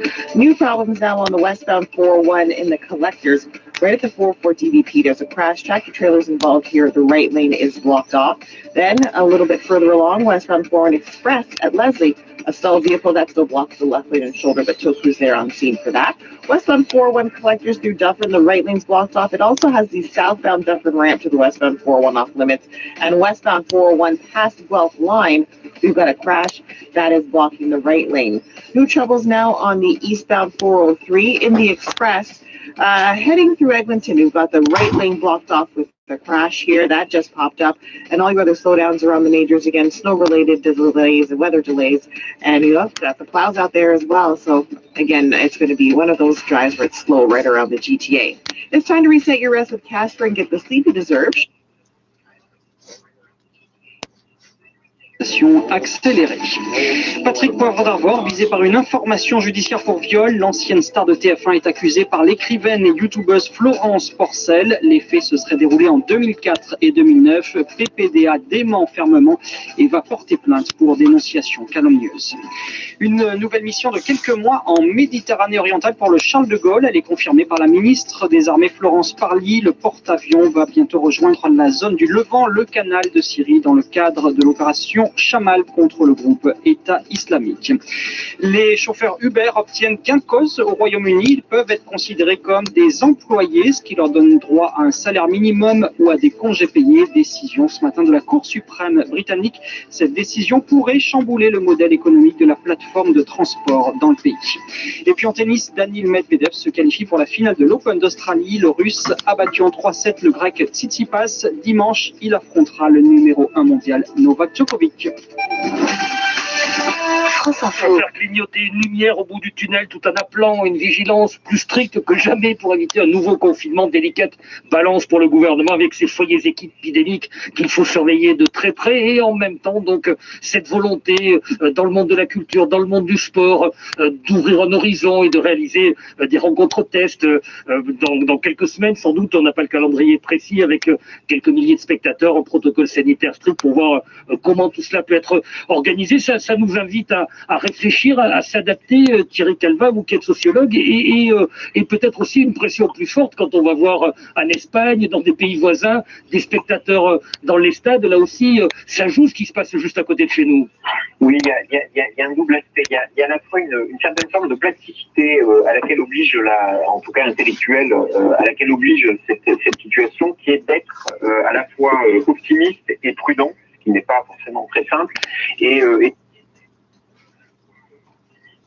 de plus en plus, depuis les années 40, si la température de surface moyenne a augmenté à l'échelle planétaire de moins d'1 degré, ici, dans les territoires du Nord-Ouest, c'est d'environ 2 voire 3 degrés à certains endroits. C'est récent, mais on constate beaucoup de phénomènes de déstabilisation. Donc, on voit le pergélisol qui évolue très rapidement. On voit de l'érosion, dans certains cas assez dramatique. On voit la formation de ce qu'on appelle les thermokarstes, des effondrements de terrain qui sont dus à la dégradation rapide du pergélisol. On va être à la 3e année ou 4e année d'existence de la voûte, et on observe à chaque année des transformations radicales du paysage autour de la voûte, avec, dans certains cas, des effets qui vont assez loin de la voûte. Et c'est vraiment fascinant d'observer ça. Et là, c'est bien d'observer, mais il faut aussi dire comment on peut faire pour éviter ce genre de problème-là à l'avenir. Parce qu'il y aura d'autres routes, il y aura d'autres chemins de fer, d'autres pistes d'atterrissage dans le nord qui vont se construire. Et à ce moment-là, on doit comprendre les effets de ce qu'on fait sur la surface du pergélisol. C'est un laboratoire de 140 km. Là. C'est une occasion encore là extraordinaire, puis c'est unique. Et des routes comme cela, ici, on risque d'en avoir de plus en plus besoin, malgré le coût exorbitant, parce que les routes de glace, habituellement empruntées, elles aussi dégèlent trop vite.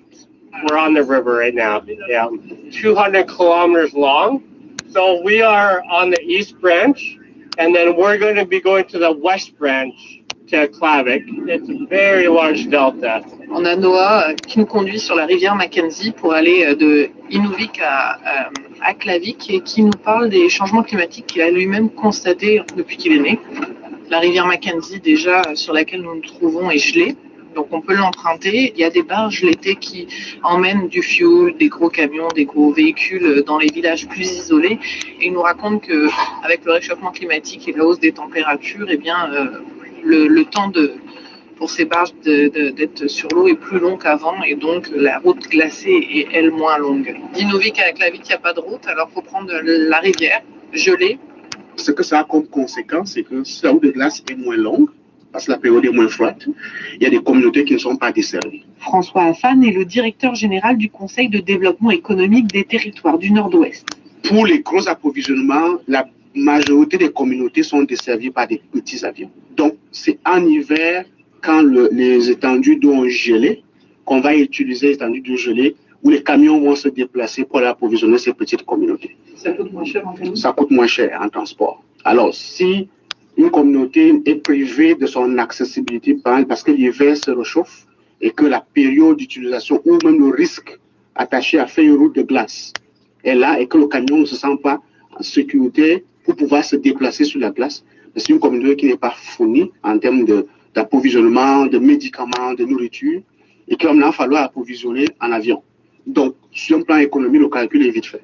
Le réchauffement climatique, là, ça nous coûte cher. Ça coûte extrêmement cher pour les communautés nordiques. C'est déjà le cas parce que en période normale, la route de glace nous faisait à peu près 3 mois d'hiver. Ça donne le temps de pouvoir planifier les activités.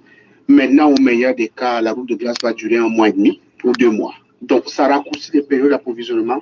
Ça met de la contrainte sur la chaîne d'approvisionnement et ça impacte tout le monde. Ça fait monter les coûts, ça augmente les risques, ça impacte le développement économique de la communauté et de toutes les autres communautés. Certaines communautés seraient appelées à disparaître parce que les gens sont appelés à se déplacer et ça implique le changement de leur mode de vie, ça implique le changement de leurs habitudes ancestrales, ça implique beaucoup de choses. Ça a des impacts psychosociaux, vous pouvez imaginer tout ce que cela a comme implication. Pour rentrer ou pas?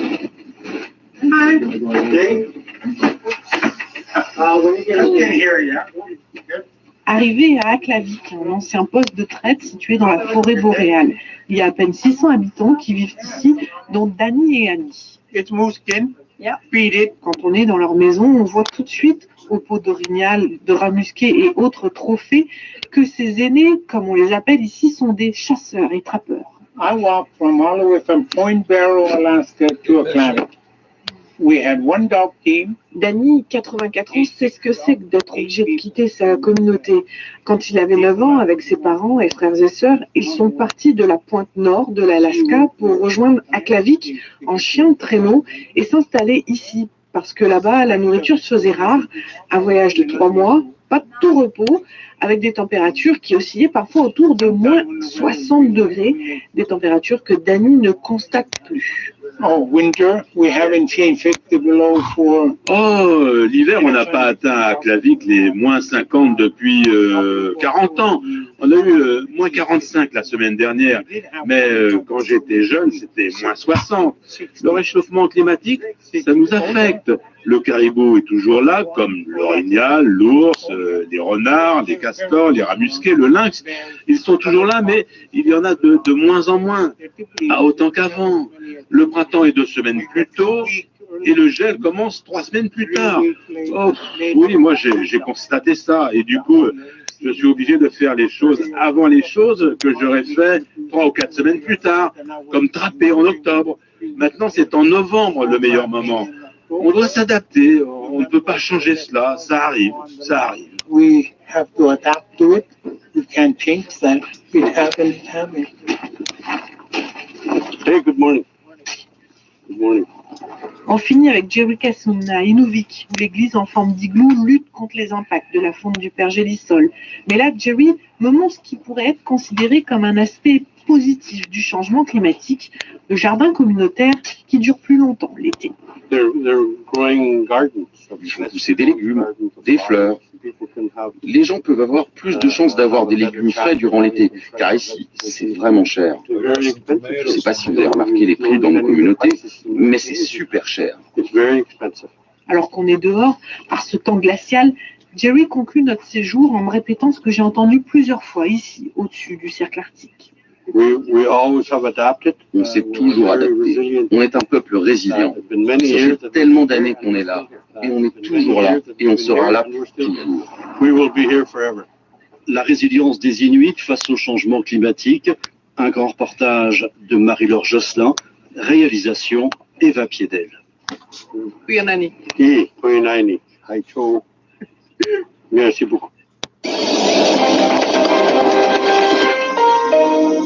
Vous écoutez RFI, les 12h30 à Paris, 11h30 en temps universel. Charlotte de Rouen. Bonjour à toutes et à tous et bienvenue si vous nous rejoignez pour RFI Midi, une heure consacrée à l'actualité française et internationale et on commence par les principaux titres du jour. Ces premiers gestes de l'administration Biden à l'égard de l'Iran, les États-Unis acceptent l'idée de pourparler en présence de Téhéran pour sauver l'accord sur le nucléaire. Washington qui annule aussi les sanctions prises en septembre par Donald Trump et allège les restrictions de déplacement envers des diplomates iraniens. Des annonces à l'issue d'une réunion virtuelle hier avec les chefs de la diplomatie française, allemande et britannique.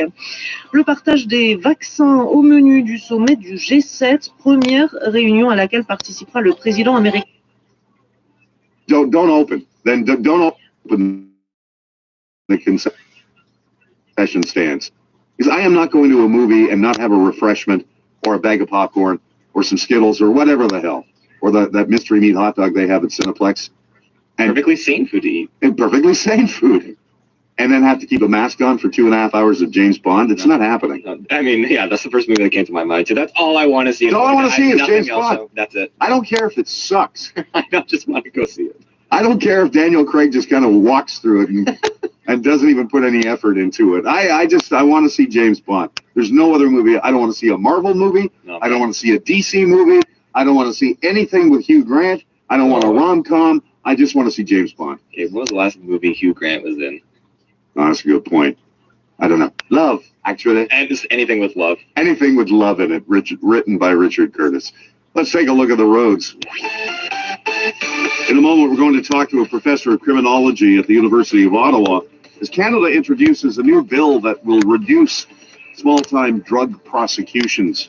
But first, chopper traffic at 6:31. And once again, Kimberly Fowler. Mike, looking here at the westbound 401, collectors right at the 404 DVP, there's a crash, tractor trailers involved, and the right lane is blocked off. Then westbound 4 and Express at Leslie, a stalled vehicle blocks through right left lane there, and we've got the emergency crews all needed to get that hooked up and cleared out of there. Westbound 401 collectors at Dufferin, a crash blocks the right lane. The southbound Dufferin ramp to the westbound 401 is also blocked off for that trouble spot. And westbound 401 past Guelph line, a crash in the right lane with delays on the approach to that. Eastbound 403 and the express to Edmonton, new crash here. The right lane is blocked off. But debout, a priori, la porte n'est pas totalement fermée en fonction de l'évolution de l'épidémie. Une nouvelle rencontre est prévue chaque mois pour faire le point sur la situation. Mais cette décision pourrait en tout cas signifier une vague d'annulation chez les gros festivals. Pour en parler, nous sommes en ligne avec Stéphane Krasniewski. Bonjour. Bonjour. Vous êtes le directeur du festival Les Suds à Arles et aussi vice-président du syndicat des musiques actuelles. Alors, tout d'abord, quelle a été votre réaction après cette rencontre, après ces annonces de Roselyne Bachelot?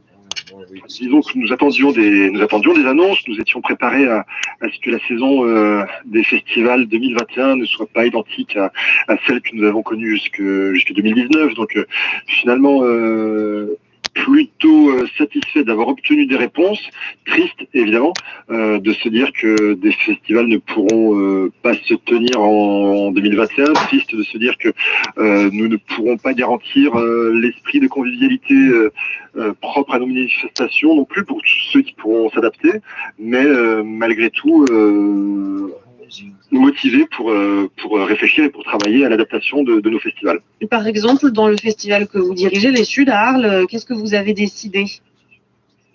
Alors on a décidé déjà d'exclure tous les scénarios qui incluaient des spectacles debout, des jauges debout, et de se concentrer sur le scénario sur lequel on avait déjà travaillé, qui consistait à passer toutes nos scènes en scène assise, donc la scène du théâtre antique, notre scène de nuit également, nos scènes en ville qui ont lieu en journée. Et bien, tout ça, on va les adapter à ces nouveaux protocoles.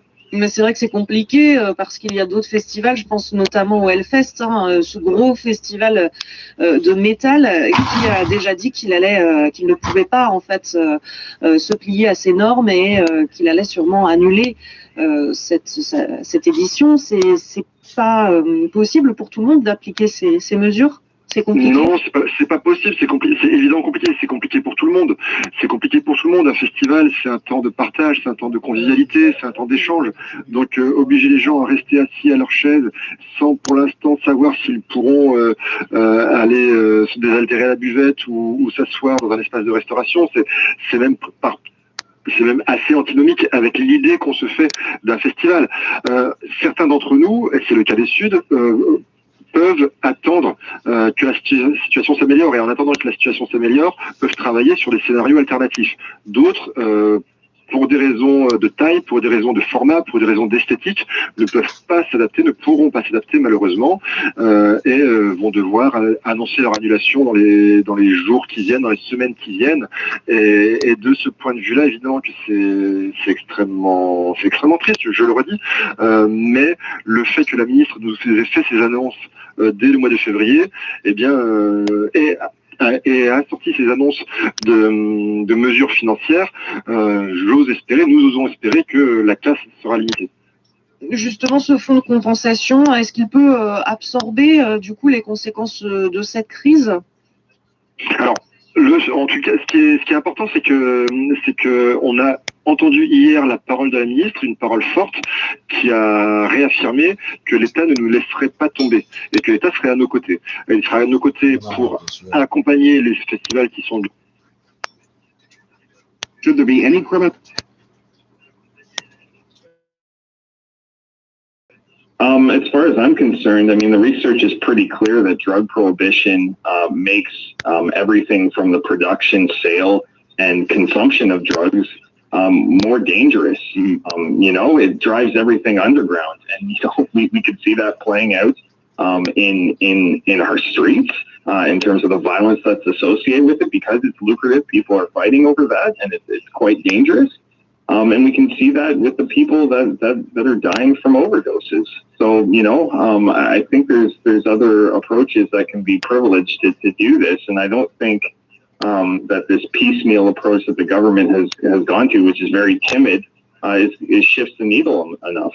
I mean, would you consider the full decriminalization of drugs to be more effective as a get guns off the street policy than what we heard on Tuesday? I think it would do more to curb violence. Yeah. Yeah. Does it place too much discretion in the hands of peace officers and police, though? Well, I mean, when we look at what is happening in terms of just like who is being criminalized and incarcerated in this country, we know that Indigenous and Black people are mass incarcerated here. They're treated more harshly at every stage of the justice process, from arrest, charges, prosecution, bail hearings, sentencing, use of force and other violent practices behind bars, and even questions around parole. So, you know, this bill just touches some sentencing provisions, right? And very few of them. You know, we're talking about some mandatory minimum penalties being eliminated. We're talking about a greater room for some conditional sentencing, which I suppose are steps in the right direction if we understand imprisonment to be a costly and ineffective failure. But again, it doesn't address much of what is going on within the system that your comment just points to, right? It is discriminatory from top to bottom.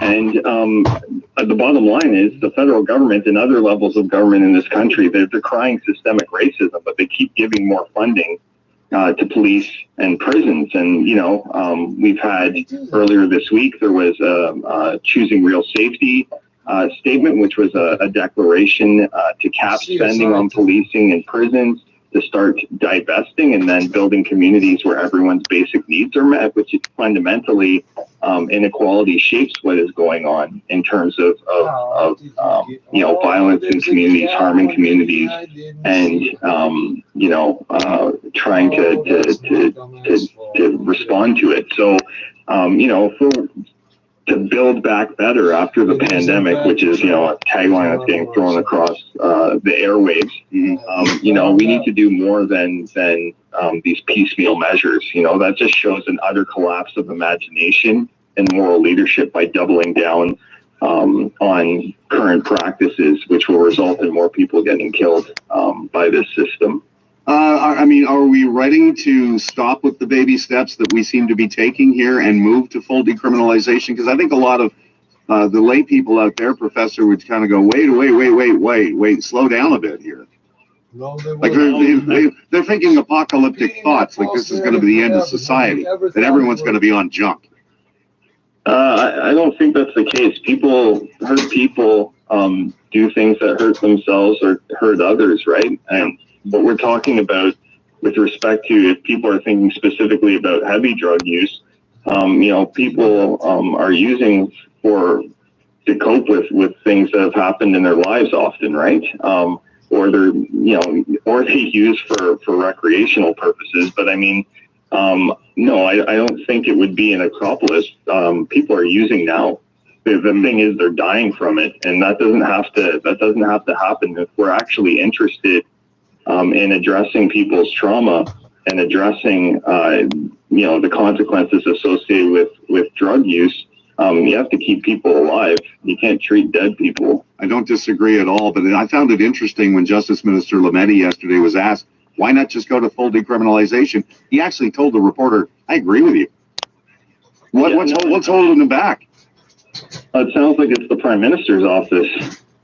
Yeah. Like if you've got a Justice Minister that's saying that, basically it means it's a discussion around the cabinet table, and he hasn't been able to convince his colleagues yet to move on this because I suspect they think that they would be vulnerable. But I think there's a lot of good that can be done through decriminalization and opening up the doors to other harm reduction initiatives, which can also open doors to treatment for those who go down that path, and want to do other things. I mean, the bottom line is we know that our system is based on colonial and racist foundations. We need to be working towards a just transition from this prison industrial complex, from this punitive injustice system that doesn't work and that is discriminatory.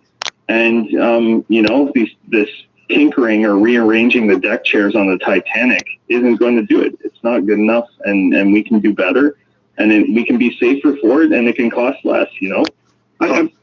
Last question. Money to incarcerate people. Absolutely. Last question, though, Professor. Is there any way a province can just do it unilaterally? I get the sense BC would do it tomorrow. Apparently there's been talks with the Minister of Health and Health Canada to get exemptions. But again, I mean, that's a piecemeal approach. That shouldn't have to happen. The federal government should just assume leadership and make the decisions that it believes is in the interest of all Canadians. I mean, they're doing the same thing with the gun rollout, right? We're leaving it to municipalities.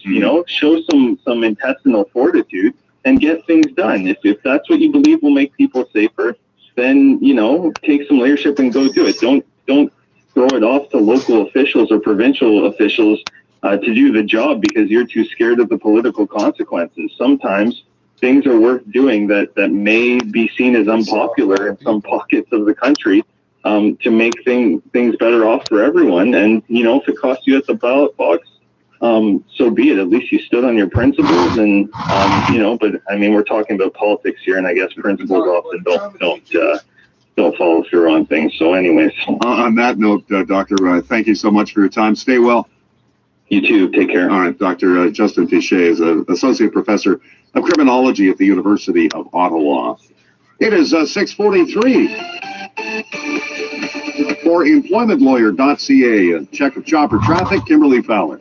Well, Mike, looking here at the westbound 401, collectors right at the 44 DDP. A crash involving a tractor trailer here, so the right lane is blocked, lanes behind that. Now, good news, westbound Ford Express at Leslie. We have problems in the left lane. That's now gone.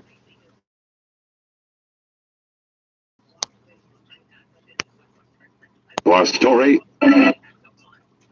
So you get 5 Sergeant Preston's Ford. 5 Sergeant Preston's, 4 Dragnets, 3 Miss Brooks. Just listen to this. Here's your chance of a lifetime to get in on one of the most terrific offers you ever heard. Here's something new and different you'll right go midnight for. to 7 a.m. It's exciting, It's 14 and it's made especially for you. Here it is, fellas and girls. Today, you can send for your new official Challenge of the Yukon secret two-way signal flashlight. That's right, it's a secret signal flashlight. It's a real flashlight, a special kind. It's two-way, like the one Sergeant Preston has. It sends out beams of red light or beams of green light. Believe it or not, it actually does flash either red or green. And it works with a simple flick of your finger. Man, oh man, imagine owning a two-way signal flashlight like this. A kind of flashlight like Sergeant Preston's.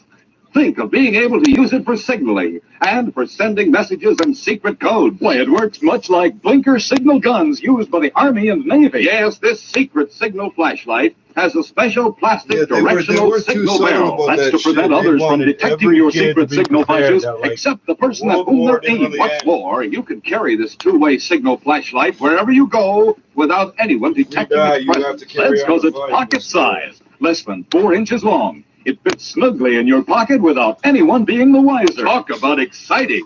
Say, you can make up secret codes and messages to your safe friends. For instance, 2 red flashes might mean danger, stay back. Or 1 green flash and 1 red flash might mean help. Come at once. Say your new official Challenge of the Yukon signal flashlight is the real McCoy. It's a beauty. Its color is glistening, shiny black, and it has Sergeant Preston's name in his own handwriting across the side. Important too, this special signal flashlight comes complete with standard replaceable electric bulb and battery. Send for yours today. Send now for your secret signal flashlight, an amazing real flashlight that's two-way, that sends out beams of red light or beams of green light. All you do is send 25 cents in coin. That's all. Just 25 cents and 1 box top from a package of delicious Quaker puffed wheat or Quaker puffed rice. Print your name and address and send it once to Flashlight, Chicago 50, Illinois. This official two-way signal flashlight is not on sale in stores anywhere. To get yours, remember, send 25 cents and 1 box top from Quaker puffed wheat or Quaker puffed rice. The swell-tasting breakfast cereals shot from guns. Hurry!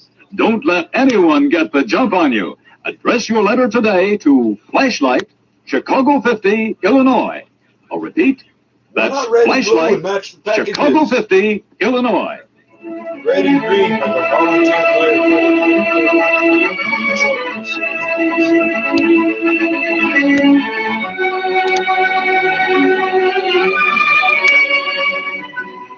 Now to continue our story. Sergeant Preston reached Dawson with John Bevan's father. The older man secured a room in the hotel, while the Mountie took care of his dogs, then went with King to see the constable. A little later, John's father came into the constable's office. He and Sergeant Preston were there when John came down the street alone. He was staggering and on the verge of exhaustion. He opened the door and nearly collapsed. John! What's happened? Preston, grab him. He's going to fall. I have him. This couch here. What's the matter with you, son? What's happened? Where's Margie? Close that door, Dr. Bevan. Here, John. Lie down. 2 men. Couldn't see their faces. Hoods of their pockets were pulled forward. Besides, their faces were covered with handkerchiefs. They took Marge. Where'd this happen? Not far from here. It's near Skittle Rocks. Go on. They came out from behind the rocks asking for help. When I stopped the dogs, they came close. Then they pulled guns on Margie and me. Sergeant Preston, the constable, and John's father listened intently while the young engineer told about the adventure on the trail and the capture of Margie. King lay on the floor nearby, his ears alerted. The great dog sensed that something had happened which would mean action for himself and his master. King and I will hit the back trail of the Skittle Rocks and pick up the trail of your sled. Didn't you hear what I said? They'll kill her if anyone goes hunting for them. There's only one way to save her life. We can't testify against Slade and his partners. Not testify? No, I can't testify as a witness, and neither can Dad. The conviction of those killers depends on your testimony. Their conviction will mean the death of my wife. They can't be convicted. Not convicted. They killed a man in cold blood. They must be found guilty and paid. No, I tell you, no. John, listen to me. What sort of justice do you think we'd have if those killers could go free because of abducting your wife? Margie's life means more than anything else in the world to me. What do I care what happens to Slade or the others? If Margie dies, it'll be the end of everything. You're going to court and you're going to testify to Slade's admission of murder. No, Sergeant. And so are you, Dr. Bevan. I won't testify. No one can make me. Now, hold on there, John. Don't try to bulldoze the law. You're going on the witness stand and you're going to answer questions under oath. All right. All right, I'll answer questions under oath. But I'll answer them so the jury will have plenty of doubt about the guilt of Slade and the others. I know how you feel, John. You're in a tough spot, and I'm going to do my best to help you. Perhaps we can find Margie and get her back before the trial's over. That trial will be over mighty sudden, Sergeant Preston. Starts in the morning, unless I'm mistaken. We'll be in the hands of the jury by noon. Gotta go free. Gotta go free, that's all there is to it. One, King. Where are you going, Sergeant Preston? I have some official business, John. I'll see you soon. Step outside with me, will you, Constable? Sure thing.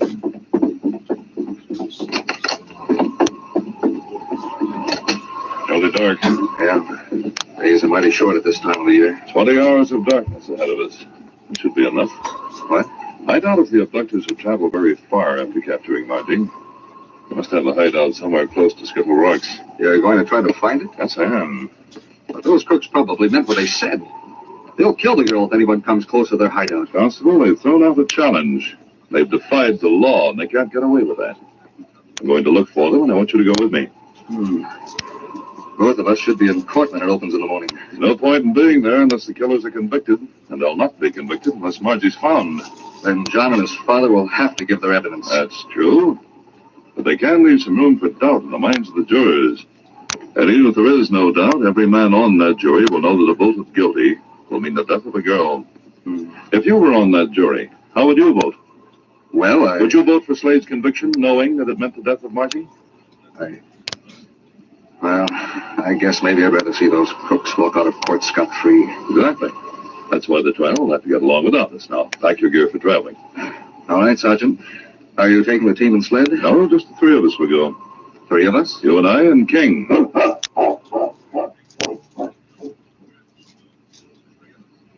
Sergeant Preston and the constable reached Skittle Rock and examined the trail by moonlight. King quickly picked up the scent of the men who had been waiting behind the big boulders, then started following that scent across the open country. In the meantime, Moose and Turk held Margie captive in a cave. The illumination came from one small candle. It was a dim and flickering light, but it was sufficient to see that the girl made no effort to escape. You're showing good sense, lady. You just sit there quiet and I won't have to gag you. My hands. Sorry, but they've got to stay tied, and so are your feet.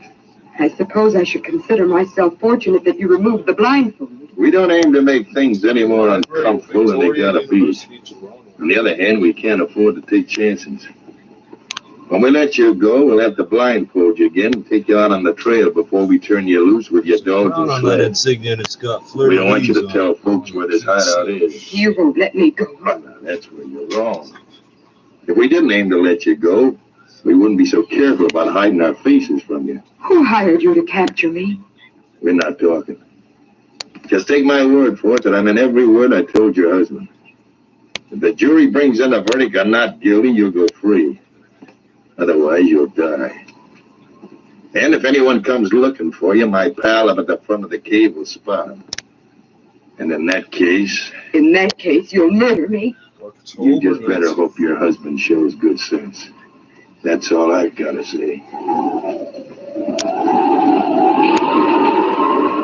On a short leash, King led the way across country to became Bull Road. Not published, Then manufactured in Hills. the United States of America. It was after midnight when the lawman and the dog came to the mouth of a canyon. Wait a minute, King. We better stop here, boy. Plenty of hiding places in that canyon. Yes, I know there are. I've been through here a couple of times. I know of at least half a dozen caves. Any one of them is big enough to serve as a hideout. Sergeant, we can't go any farther. That's all there's to it. Can't find Margie Bevan by staying here. Well, even with the moon gone down, there's light enough for them to spot us before we locate them. They can pick us off too easy. I've been thinking about that problem for some time. You got the answer to it? I may have. John Bevan's father may have given me the answer. How's that? Come here, King. What have you got there? This little cylinder is an electric light. An electric light? Yes, see it? It's red. Now, I'll push this lever. Now it's green. The case is fixed so that the light can't be seen unless it's pointed directly at a person. I'm going to tie this cord around it to hold the button down. There. Now it will stay lighted. I'll fasten it to King's harness, and we can see it as long as we're behind the dog. What then? I'll remove the leash and send King on alone. Steady, boy. Got my leash, Wait a minute now. bastard. Hope Mars will recognize you, fella. Assaulted when you keep him on a leash. King, sometimes you know what to do without being told. I'll go with you this time. You've got to start things without help. There. Now we can watch that light and see where you are. Just a minute now. Make sure it can't be seen from the front. That'll do. Now, quiet, King.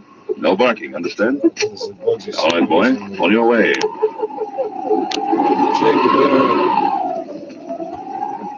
You might as well lie down and try to get some sleep, Mrs. Bevan. You're going to be here for a long time. Sleep. A day. Hey, pal. Yeah, what is it? Better come into the mouth of the cave. Keep it up, bro. Keep it up. Keep it up, dog.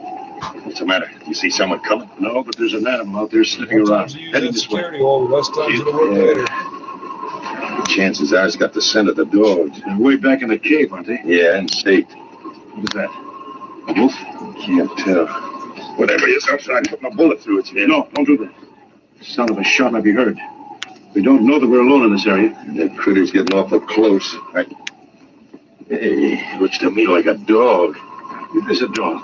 It must be a stray. You don't see anything else out there in the canyon, do you? No. Here, boy. Here. He's coming here all right enough. Say, remember that dog we saw with Sergeant Preston? This one looks something like him. Look at him. He's going to the girl.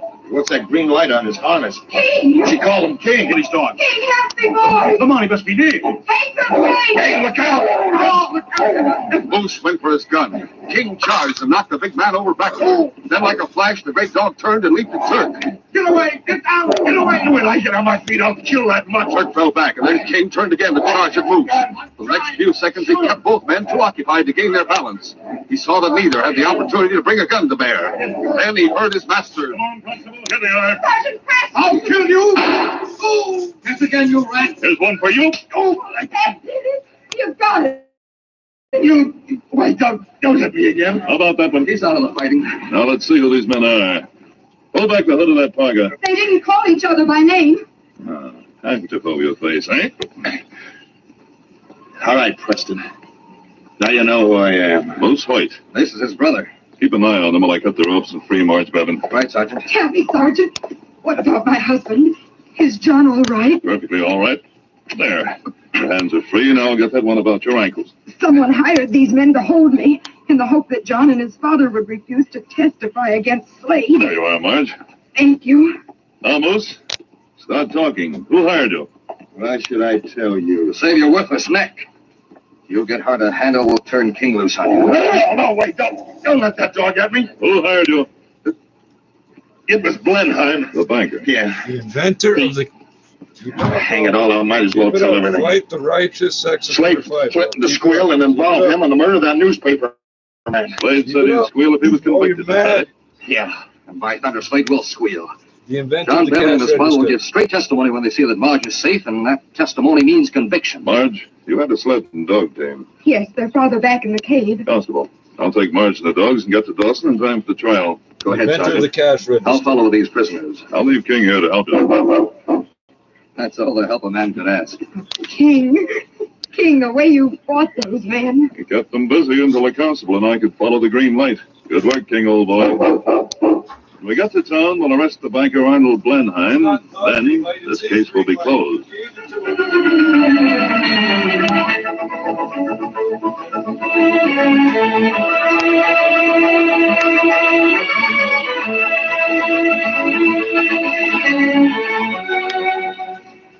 In just a moment, Sergeant Preston will give you a preview of Friday's adventure.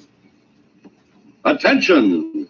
Now's the time for action. Hurry, don't lose a single day. Send for your secret two-way signal flashlight. Yes, two-way, just like Sergeant Preston. Think of the fun of having your own special pocket-sized signal flashlight that's actually two-way. That is, it sends off beams of red light or beams of green light. It's out of this world for signaling, for sending or receiving secret codes and messages between you and your friends. You'll be kingpin with your special signal flashlight, so hurry. Put 25 cents in an envelope and enclose one box top from a package of Quaker puffed wheat or Quaker puffed rice and your name and address. Mail right now to Flashlight, Chicago 50, Illinois. Here's that address again.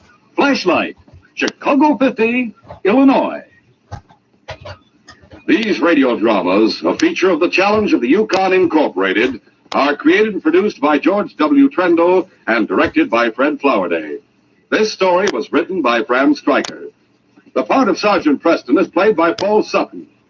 They are brought to you every Monday, Wednesday, and Friday at the same time by Quaker Puffed Wheat and Quaker Puffed Rice, the breakfast cereals shot from guns. Listen Friday when... 如果你是从银行借的那个。我望個鐘，做咩望個鐘啊？就個半鐘。 10, pretty heavy going. Parkway, we've got where the south vehicle blocking the left lane. Westbound just too slippery for speed. that's completely closed, dealing with the crash there. And out of Hamilton, eastbound on the 403 at Maine, there's a crash blocking the right lane.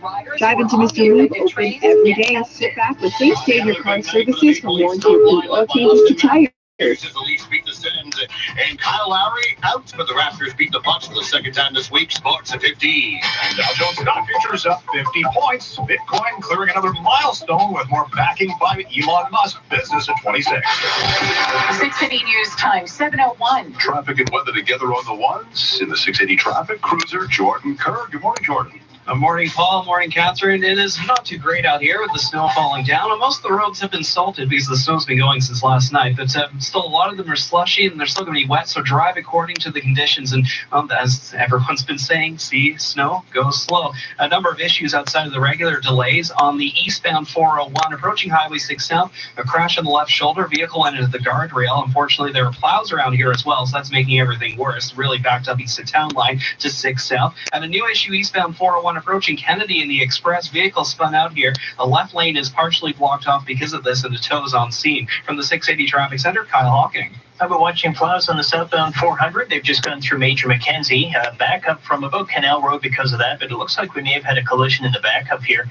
Fifth line, now seeing a break in this volume. Heavy from Highway 88 down to Fifth line. Then it opens up. And then delays from Canal down towards Major Mackenzie with the plows. So if you're in the area, star 680 on your cell phone to provide an update on that southbound 400 issue. Also had plows on the southbound 410 clear off the highway recently. Still slow from south of Mayfield down towards Queen with residual volume. Southbound DVP looks busy. Shepherd to south of Lawrence as you come off the 404. Not bad on the eastbound Gardner, slowing a bit with the weather, but the volume is fairly light. Now at Pizza Pizza, order a large 3-topping pizza and 3 drinks for just $13.99. Yep, you heard right, just $13.99. Order online or on the Pizza Pizza app. Next report at 7-Eleven and with the forecast, here's Jill Taylor. Snow will taper to a few flurries for the afternoon and evening. Right now, if you have to head out, dress for a wind chill -12 with the wind out of the north-northeast. The light snow -6 degrees appears to -5 at 680 News. Today's guaranteed high -2. 680 News Time, 7:03. Premier Ford's cabinet set to meet today to discuss whether to extend the stay-at-home order in Toronto, Peel, and York and North Bay after top doctors in 2 of the regions expressed concern over rising numbers of highly contagious COVID-19 variants. 680's Kevin Meisner is at Queen's Park, where a decision is just hours away. He joins us live. Kevin. That's right, Catherine. The cabinet meeting expected this morning here at Queen's Park with an announcement by this afternoon. The medical officers of health for both Toronto and Peel region are asking the province for a 2-week extension of that stay-at-home order in order to try to continue the downward trend of new COVID-19 cases in their municipalities. Chief Medical Officer of Health, Dr. David Williams, says he'll be seeking a lot of input even today. I work with the public health measures table. We review from the scientific table. We then look at the numbers. We then discuss with each the medical officer of health. And then I make recommendations to the minister. Meantime, York Region Council is actually asking to be put in the red zone Monday, passing a motion to that effect yesterday. Medical Officer of Health, Dr. Karine Kurji, says that that will allow hard-hit businesses in York Region to finally earn some income after a lengthy lockdown, but it'll also cut down on some of the underground activity that's been happening. We have seen personal service workers going into people's homes, and we have one instance of the transmission of variants occurring in that way. Now, as for the variants, Dr. Kurji says he isn't seeing explosive growth in the number of cases in York Region. The red zone would allow hair salons, gyms, restaurants, and shopping malls to open with strict limits on the number of customers. At Queen's Park, Kevin Meisner, 680 News. 680 News Time, 7:05. Prime Minister Trudeau and his G7 counterparts will take part in a virtual meeting today focused on the global rollout of COVID-19 vaccines. Our Jamie Pulper joins us live, setting the scene. Jamie. Yeah, Paul, the focus will be on COVID vaccine distribution. British Prime Minister Boris Johnson is hosting the virtual summit. He's expected to call on fellow G7 leaders to increase funding to the COVAX facility, which is meant to distribute vaccines to poorer countries. Britain will be sending its surplus vaccines to COVAX, a move that could put Prime Minister Justin Trudeau in a tricky position. That's because Canada is the only G7 country using its membership in this program to get extra vaccines for its own population. When wealthier countries invest in COVAX, half of that funding is for doses at home, and the other half is to buy doses for low and middle income countries. Canada has had a rocky vaccine rollout, set to receive 1.9 million doses of the AstraZeneca vaccine from COVAX before the end of June. It's still pending Health Canada approval. The meeting will also focus on vaccine diplomacy and how the G7 is well behind Russia, China, and India when it comes to getting vaccines to these low and middle income countries. Reporting live, Jamie Pulper, 680 News. 680 News Time 7:06. If you can work from home, keep doing so. That's the message from top doctors looking at the idea of bringing employees back to the office. And one of the big banks is being called out for a COVID outbreak at a call center. Our Mike Epple reports from the Business Center. Following an outbreak of COVID-19 at the CIBC's call center, which was listed on the city's website of outbreaks, the bank is being chastised for having workers in the office who could possibly be working from home. The Toronto Star reports the bank says some team members are on site to access systems and tools to serve clients, but doesn't go into specifics. And that doesn't fly with epidemiologist Colin Furness at the University of Toronto, who tells the Star there's no reason why the workers shouldn't be working remotely, with the very definition of a call center being talking over the phone, something that you should be able to do on a remote basis. In a statement to the Star, the CIBC says it's taking all measures to protect employees with physical distancing and paid time off if necessary. The province brought in new state of emergency rules at the start of the year to again push companies into getting all workers who can work from home to do exactly that. At the Business Center, I'm Mike Epple. 680 News Time 7:07. Well, it's another snowy morning commute in much of the GTA with several centimeters of fresh snow making for a slippery drive, especially in the West End.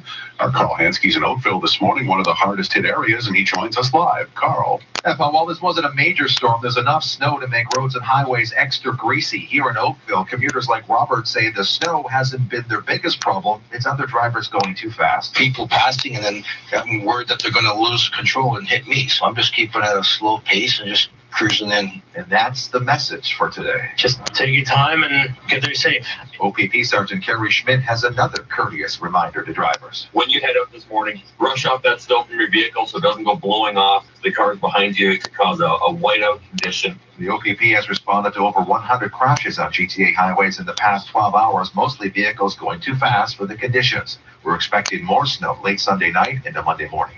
Reporting live in Oakville, Carl Hansky, 680 News. This just into 680 News. Prince Harry and Meghan, the Duchess of Sussex, have confirmed to the Queen they will not be returning as working members of the royal family. Buckingham Palace released a statement this morning saying following conversations with the Duke, the Queen has confirmed that in stepping away from the work of the royal family, it is not possible to continue with the responsibilities and duties that come with a life of public service. Stay with 680 News for more on this developing story. 680 News Time 7:09. A Barrie GO train passenger has tested positive for a COVID variant of concern, they're calling it. York Region Public Health recommending riders who are on the affected trains to get tested. 680's Laura Carney reports. The commuter was on the 7:33 a.m. Barrie GO train from Rutherford to Union and the 5:05 p.m. train from Union to Rutherford on both February 9th and 10th. There were 515 passengers in total on board all four trains. York Region Public Health now recommending all these passengers, even if asymptomatic, get tested. Metrolink spokesperson Anne-Marie Aikens telling City News they do have safety precautions in place. We have dividers now on that train that separate you from the customer if you have to sit beside someone. But because the ridership was so low, no one was sitting next to each other. If you are experiencing symptoms, you're being asked to immediately self-isolate. The variant of concern has not been identified. I'm Laura Carney. 680 News Time 7:10. Everyone is doing their part to stay safe, to stay healthy. It's time to look forward to a healthy future, a healthy you, a healthy planet. Healthy Planet is your essential source for high-quality vitamins, sports nutrition, and more. Now through March 10th, save on tons of items, including Nutri-C Regular Lemon. Buy 500 milliliters, get 200 milliliters free. Plus, save 15% on Vegan's entire line. Healthy Planet, serving you safely in-store, curbside, and online at healthyplanetcanada.com. Live life healthy. Coming up in 60 seconds, traffic and weather together on the ones, including a collision eastbound 401 east of Warden Express. Oh, I'm a butter gal. Yeah, me too. I grew up with that. My mom always said, I don't care how poor we are never having margarine in this house. She was such a snob about her dairy. Well, you can be smart. Butter goes on sale often, and then you just like stock up and you put it in the freezer. Yeah, you get, they got a pound of butter for like $3. You buy 5 of them, you put them in the freezer. I go through way too much butter in this house. Yeah, well, there's nothing wrong with butter, I'll tell you. Butter makes everything better. Butter and bacon sandwiches. Oh. Anyway, that'll do it. Kelly's up next. Oh, wait, it's only 7:10 here on the morning show, Global News Radio 640 Toronto. So a winter travel advisory remains in place. Why? It's not snowing. I mean, I think we're going to get maybe a few flakes this morning, maybe another centimeter, but nothing to get really on about. The second big snowfall of the week, that's what City News is calling it. School closures, yeah, we saw that on Tuesday morning for sure, and the school bus cancellations. But the advisory was issued yesterday morning. We got the snow starting around noon yesterday in my neck of the woods. And this morning, I mean, the roads were hunky-dory. So I don't know why again, do what I said yesterday. Just declare a general advisory December 1st and then lift it on April 1st. Just winter advisory in effect, December 1st, right through till April the 1st, and then no more of this. Because this is what the TV channels like City Panic, they thrive on this stuff. But, and then you get the radio stations with their winter storm centers, which are basically just, an excuse to get a campaign with Subaru. Really, what else are they there for? Yeah. Ooh.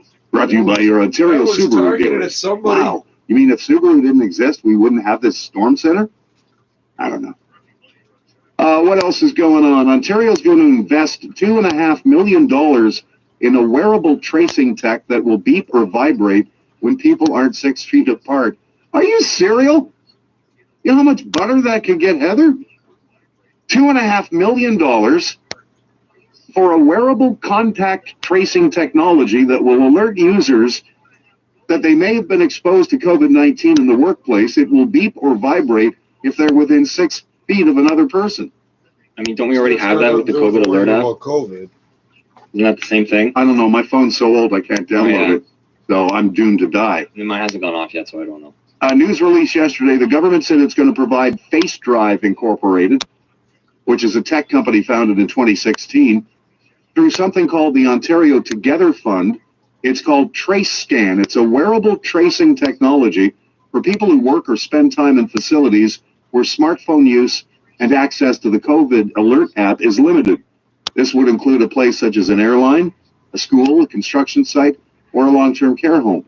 Tell me anywhere on an airplane where you're not going to be within 6 feet of somebody. Right. You're going to be, if you got a 6-hour flight, say to, Costa Rica, the zip line, that thing's going to be going off the entire 6 hours. You're going to be trying to sleep. You'll be throwing it out the window. Exactly. You'd be asking the flight attendant, can you open that door so I can throw the... Anytime you rely on any tech on your wrist, tells me that you have not evolved into a full human being. Whether it's an Apple smartwatch or a Fitbit, when you exercise, and I remember doing that once in the 80s, when you exercise, you're pretty well sure when you've had a good workout, right? Yeah, you're sweating, you feel good about yourself. Do you need something on your wrist to tell you you've had a good workout? No, I don't think so. But personally, like I use a couple apps like Strava and like Google Fit as well, just to keep track of what I've been doing. Okay. But it doesn't tell me great workout or you nailed it or anything like that. It's just like, oh, this is how many this is the distance you did, how many steps, and how many calories you burned. Is that not a phrase you'd like to see banished from the human language? I crushed it. Crushed it, yeah. Really? What does that even mean? I mean, you go out and crush it. What does that even mean? You crushed it. I crushed it. Anyway, Face Drive is expecting to make about 150,000 of these devices. Now, it's going to create 68 new jobs, which is just super. But you know what I'd rather have than something on my wrist that tells me how many steps I've taken or whether I'm within 6 feet of a person? I'd like a vaccine. So would I. You can put it in my wrist. You don't even have to put it in my arm. I prefer a vaccine. So yeah, $2.5 million on a wristwatch that will tell you if someone's within 6 feet of you. Meanwhile, the health experts studying evidence suggesting that 1 dose of the Pfizer vaccine is as good as 2. Get back to me on that when you're sure. This is still, this is just filling part of the news cycle with news that really isn't news because it hasn't been confirmed. But apparently, according to Dr. Howard New, my former co-worker at Kmart, who now happens to be Deputy Medical Officer of Health of Canada, says there's compelling evidence that a single dose of the Pfizer vaccine could give as much protection as the full 2 doses. Dr. New said the Science Advisory Committee is having active discussion about whether Canada would be better served to delay the 2nd dose of the vaccine in a bid to give protection to the more vulnerable people quicker. Well, if you didn't completely drop the ball on this, Feds, we wouldn't even have to have this discussion. Dr. New says there are what I would call in early data terms of vaccine effectiveness and studies that indicate there's a good level of protection after just 1 dose. They hope to have 3 million people vaccinated with the full 2 doses by the end of March. And and I expect to have babies in the near future. The City of Toronto's COVID-19 immunization clinic staff are preparing to launch clinic operations as soon as the vaccine supply is available. Again, this is one of those get back to me when it's ready stories. 9 city-operated clinics. There'll be the Metro Toronto Convention Centre. That was a one-day wonder. The Congress Centre, which is up in Dixon Road. The Malvern Community Rec Centre. Something called the Hangar. I don't know what that is. It's not the ACC. It's not. I think that may be up by York University. Carl Hall Road sounds very York area. Yeah, I think that's what it is. Scarborough Town Center. Right. So I'll go to Sunrise Records and get a shot. Sunrise still open? I don't know. Cloverdale Mall? No. No, because, Cloverdale Mall is just old people walking. That's where a lot of seniors go and get their walking. Yeah. Mitchell Field Community Center, that's on Church Avenue. I know Church Street, I don't know where Church Avenue is. The North Toronto Memorial Community Center up on Eglinton, and the Carmine Stefano Community Center on Weston Road. Thing is, though, it's not expected to open until April 1st. Again, one of those stories you can get back to me when it actually happens. Plus, if it's going to be April Fool's Day, I think it's going to be a joke anyway. Oh. They're going to psych us, right?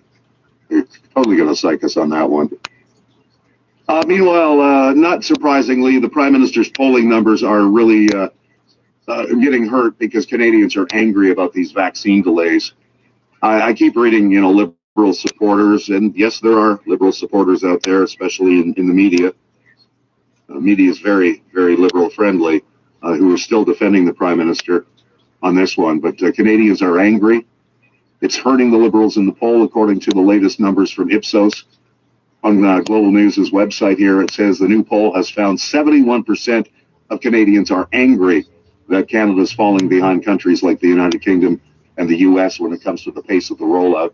43% of Canadians believe the Prime Minister's professed timeline that we'll all have a jab by the end of September. And that's bearing out in the polls. The Liberal lead over the Conservatives has narrowed to just 3 points. 3 points. So, pretty well within the margin of error. Imagine if the Conservatives actually had a compelling leader. Aaron O'Toole has not impressed anyone, at least from my standpoint. If they had a really compelling leader, there's no way the Prime Minister, who is, let's face it, he's a media star. He's not leadership material. He's a media star. If the Conservatives had someone other than Aaron O'Toole so far, someone even, I want to say Maxime Bernier, because he's gone completely off his lid, but someone who was compelling, we wouldn't be talking about 3 points behind. We'd be talking about 10 points ahead. Daryl Bricker from Ipsos telling Global News, the Liberals and Conservatives, for all intents and purposes, are basically tied right now. And 100%, says Daryl Bricker, It's all about the vaccines. People are just frustrated when they hear millions of people are being vaccinated, 6 hours away over the Atlantic and just south of us in the United States. In a moment, we are going to talk about lockdowns, and we are expected to hear later today from Dr. David Williams and Christine Elliott whether Toronto and Peel and York will come out of the lockdown on Monday. It's likely that's not going to happen. But our next guest is suggesting that Canada-wide, we need a longer lockdown because of these variants. But first, it is 7:20. With a check of chopper traffic once again, Kimberly Fowler. Well, Mike, here on the eastbound 401 past Warden, we've got new problems here. Crash, a vehicle spun out facing the wrong direction. Left lane blocked off here with these emergency crews as well. Then further along eastbound 401, the express to collector transfers right before Nielsen. We've got a stalled vehicle that's blocking the right lane. Lots of snow coming down through Scarborough at the moment. Westbound on the 401 collectors through Dufferin, we've got a crash still on to go here. The right lane shoulder blocked off. We have the on-ramp from South Dufferin to the West 401 blocked off, but that's reopened. Southbound on the 410, looks like problems that we had at Wavis Parkway, they've cleared away. It's still busy going from before Sandalwood through that area. Out of Hamilton on the eastbound 403 at Maine, there's a crash blocking the right lane, so we have delays that have filled in from Aberdeen. Now, off the highways, we're dealing with some problems. Kennedy, south of Finch, those problems clearing away as well. And again, still dealing with this light dusting of snow falling around the GTA, so expect your routes to be busier if you're just about to head out. Drive into Mr. Lube, open every day. Sit back with safe, stay in your car services. From warranty-approved oil changes to tires, Mr. Lube, proudly Canadian since 1976. I'm Kimberly Fowler with Global News Radio, 640 Toronto Chopper Traffic. Vashon Insurance Group presents Did You Know? Ways small business can save on insurance. Shop more than 21 days prior to your renewal and get a 15% discount. Plus, save an additional 5 to 40% when you give permission to use credit score, meaning up to 55% in discounts. Call Vashon today. I'm Conrad Vashon, and we're your insurance broker. Vashon Insurance Group. Call 416-239-3373. That's 239-3373. With the daily The guy with worse credit probably paid cash for his car, paid more for it. Wait, that ain't right. That ain't right. You get punished.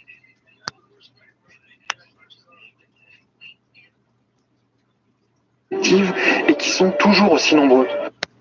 Les Libanais vivent toujours du à l'étranger. Louis Seyé, Tirana, RFI.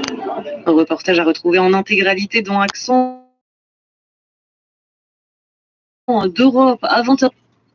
10% centré sur le segment AB chez Renault, et ça va pas être le cas dans quelques années, dans 2-3 ans. Donc, on le chiffrait dans le plan révolution, et ça avait fait peur un peu à tout le monde en disant que... She fell, and I had to make a really hard decision to take her to the hospital because I didn't know if there was anything broke. With Mom in so much pain, Lila risked going to the doctor in nearby Nebraska, then later the Indian Health Service Hospital here in Rosebud. They both got infected. Her mom went downhill fast. She had to be airlifted to Sioux Falls, where she died 2 weeks later. Lila is grieving and racked with guilt. People think it's funny to We float lost around. so many It's not. elders this past year alone. Not for everybody. People that push their way onto the elevator first in front of the old people, people that park on sidewalks, all that shit. People that flash through intersections. And, you know, these people try to 25 push you tribal with their members, cars. most of them elders, have died from COVID on this isolated, long-neglected reservation. Hundreds more were sickened or hospitalized. Everyone knows someone who has or had it, so the arrival of the vaccines offers real hope. Write your name down and we'll take a text. The tribe is taking the pandemic very seriously. There are temperature checks everywhere. Unlike in much of South Dakota, masks are required here, and there are still nightly curfews. My name is Rodney M. Bordeaux. I'm president of the Rosebud Sioux Tribe. Bordeaux says emphatically it's safer here than in the rest of South Dakota. But even tougher enforcement didn't keep COVID out. There are just too many pre-existing problems, from drug and alcohol abuse to dilapidated housing. Sometimes we have 2 or 3 families living in a house, maybe up to 13 members living in a 1 or 2 or 3 bedroom home. So it's overcrowded and it's hard to keep it at bay. When the vaccines arrived, Bordeaux faced a tough decision: go through South Dakota and its long history of racism toward Indians, or go with the perennially underfunded Indian Health Service. The tribe has a pending lawsuit over past appalling conditions at the local IHS hospital. we were afraid. Our people were a lot afraid.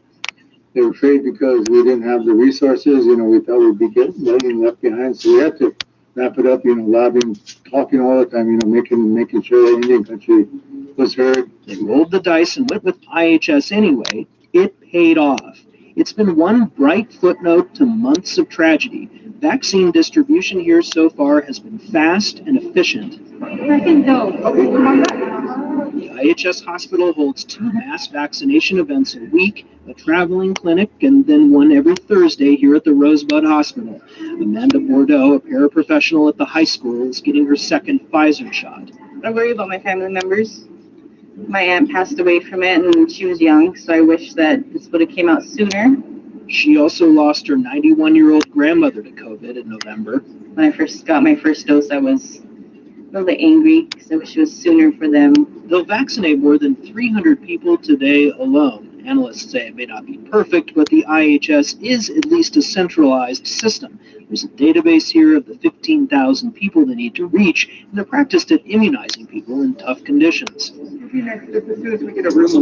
Some folks don't have cars or even phones. At first, the nursing director, Callie Raymond, had to drive 100 miles one way to the Pine Ridge tribe, which had an ultra-cold storage freezer.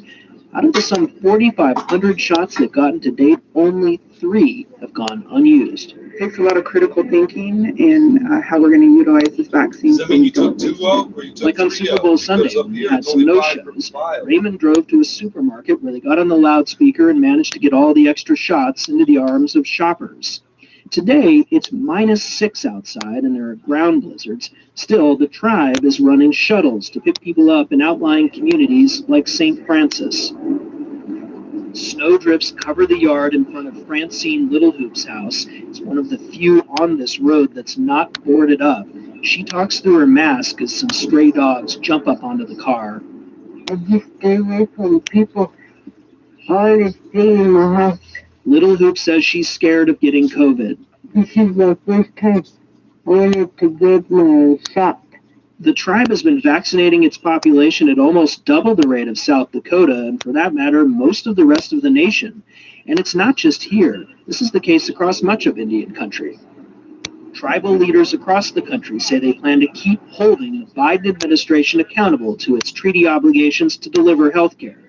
There's an obvious legacy of mistrust toward the federal government, and this is playing out when it comes to the vaccines, too, even though they've been proven safe. Most things they tell us have been studied for a long time. This has been rushed, and that's what puts a fear in a lot of people. Wayne Bearshield is standing outside the Rosebud Tribe headquarters. He's showing me a huge banner that he just helped put up. We call this the Sikango Nation, the Oyate, and the circle is all our people. The sign reads, "Protect the circle, get vaccinated." I know a lot of people out there are scared, but it's something that we as people need to survive. Even before the pandemic, this county had the second lowest life expectancy rate in the nation. Only Pine Ridge next door is worse.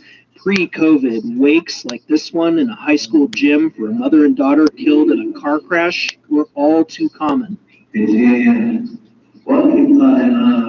It's here where I met Lila Kilsensight, who we heard from in the beginning of this story. She was dropping off food. She told me she was hesitant to get the vaccine at first, too. She has survivor's guilt, but she knows her mother would have wanted her to get it. So she's been helping pick up surviving elders and driving them to get their shots. I've been so adamant about telling people, take it.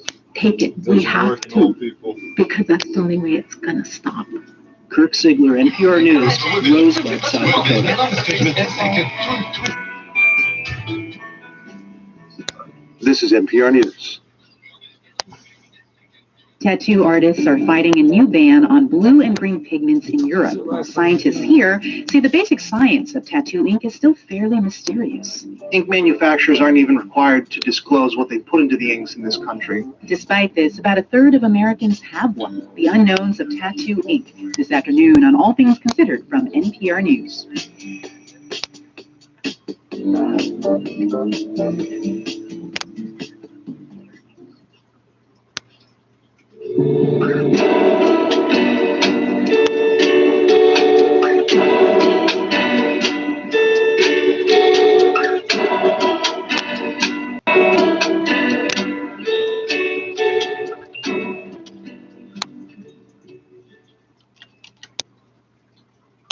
Live from NPR News in Washington, I'm Dave Mattingly. President Biden is expected in Michigan today to get a look at Pfizer's COVID-19 vaccine production. NPR's Windsor Johnston says the trip comes as the White House seeks to ramp up vaccine supplies and distribution. Biden's visit to a Pfizer manufacturing plant in Kalamazoo comes just days after his administration announced plans to increase the number of vaccines being shipped out to state tribes. Spend minutes straight. No, we're not doing right now. I mean, we're waiting for the vaccines to start coming, en masse. Dr. Howard New yesterday suggested there's some research indicating that maybe one shot of the Pfizer vaccine would do as well as the two. I mean, they did brilliant work getting this thing out in less than a year. Is it scientifically wise to start going, well, you know what, maybe we can just get along with one dose? I think it's worth looking at. We have to look at everything. There are no rules here, in terms of innovation. When I look back in SARS, we did not have a test. We did not have a vaccine, but we applied public health measures against the hospital system vigorously. Hospitals became locked down, and I helped write that order to lock down hospitals. No one's ever done before. And we thought, well, how much harm are we going to cause? Well, it turned out we did a lot more good than we did harm, and we stuck with it. So I think, having the vaccine is emblematic of the scientific developments that we've had in the last 17 years, and we should continue to look at how to use them wisely. We know that you get good immunity for the first 90 days with the two mRNA vaccines, and perhaps longer. They only looked for 90 days. That's as far as they looked. They didn't think to go 120 or 300 days or something. So that is worth doing, and I think we'll have to see what those results look like. Last question for you, because you were so involved during SARS, which to me is a distant memory. I remember traveling no problem. There'd be people at Pearson when you came back from the beach, just asking if you felt feverish or anything like that. But I think for most people, SARS was something that was like, wow, that sounds horrible, but it's not affecting us. Could you have predicted back in 2003 that now is inevitable? Well, I'm going to have to say no one can predict with that degree of accuracy unless you look through a crystal ball. But really, yes, I think the biologists would have to say, yes, you've got coronaviruses coming largely from bats, getting into mammals, and then spreading into the human community. It happened once in 2003. Then the Middle Eastern respiratory virus, which continues at a low level, but it has a high mortality coming from the bats to the camels and then into the healthcare system. So what's to think there wouldn't be a new virus? And this one's, the much more severe one. And so we have to always learn from this and be very, very ready and prepared. And we weren't as prepared as we should have been, and that's bad on us. We really need to be far more prepared, because there's going to be other ones in our future. When? Only God knows. Yeah, this will be, there'll be so much going to be written about this in the years to come. Doctor, we really appreciate your time. You stay well. I will, and you too. Take care, Mike. Thanks, Dr. Dick Zoutman with the University of Medicine at Queen's, and also Faculty of Medicine at the University of Toronto. We're going to come back in just a moment. Two of the biggest things I would support, charity and beer. Absolutely. How about a beer for charity? First at 7:33, a check of the roads, chopper traffic, and once again, Kimberly Fowler. Well, Mike, problems are still here. Eastbound on the 401 in the Express, pass forward in a crash. It's blocking the left lane.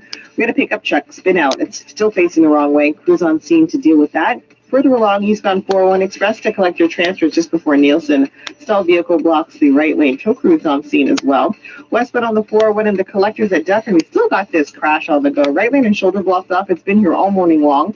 Southbound on the 410 at Williams Parkway. Earlier problems, again, it cleared away, but still busy in sections out of the Brampton stretch right now.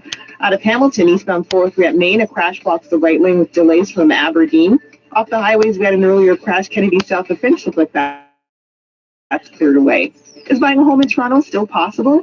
A CIBC mortgage advisor will show you how to make your ambition real. Plus, get up to $3,000 cash back. Conditions apply. I'm Kimberly Fowler, Global News Radio, 640 Toronto chopper traffic.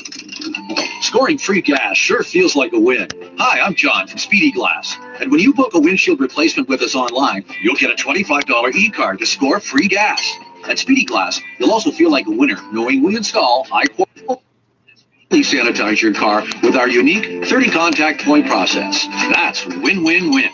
Don't wait. Book your replacement online today at speedyglass.ca. Speedy Glass Replace. I'm so over this. I don't even know anyone who's had COVID-19. And it's not like I'm at risk. We don't see many people, just a few neighbors and close friends. It's fine. We wear a mask and everything. We're really careful. Excuses won't stop the spread of the deadly COVID-19 virus. Until we all get the vaccine, stay home as much as possible.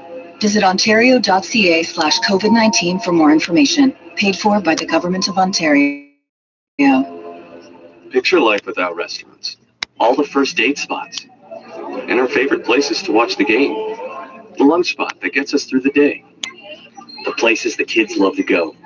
Everywhere we celebrate our little wins. Now picture life without restaurants. These are the moments we don't want to lose. 10,000 restaurants have already closed. Support restaurants for the times they supported you, whether through safe dine-in, takeout, or gift cards. Take action. Visit supportrestaurants.ca. This is The Morning Show on Global News Radio 640 Toronto. Charity and beer, I can get behind both of those. I'll tell you, Old Tomorrow Craft Beer and the National Canadian charity Hockey Helps the Homeless have launched a new collaboration to bring some urgent attention and support financially to Ontario's homeless.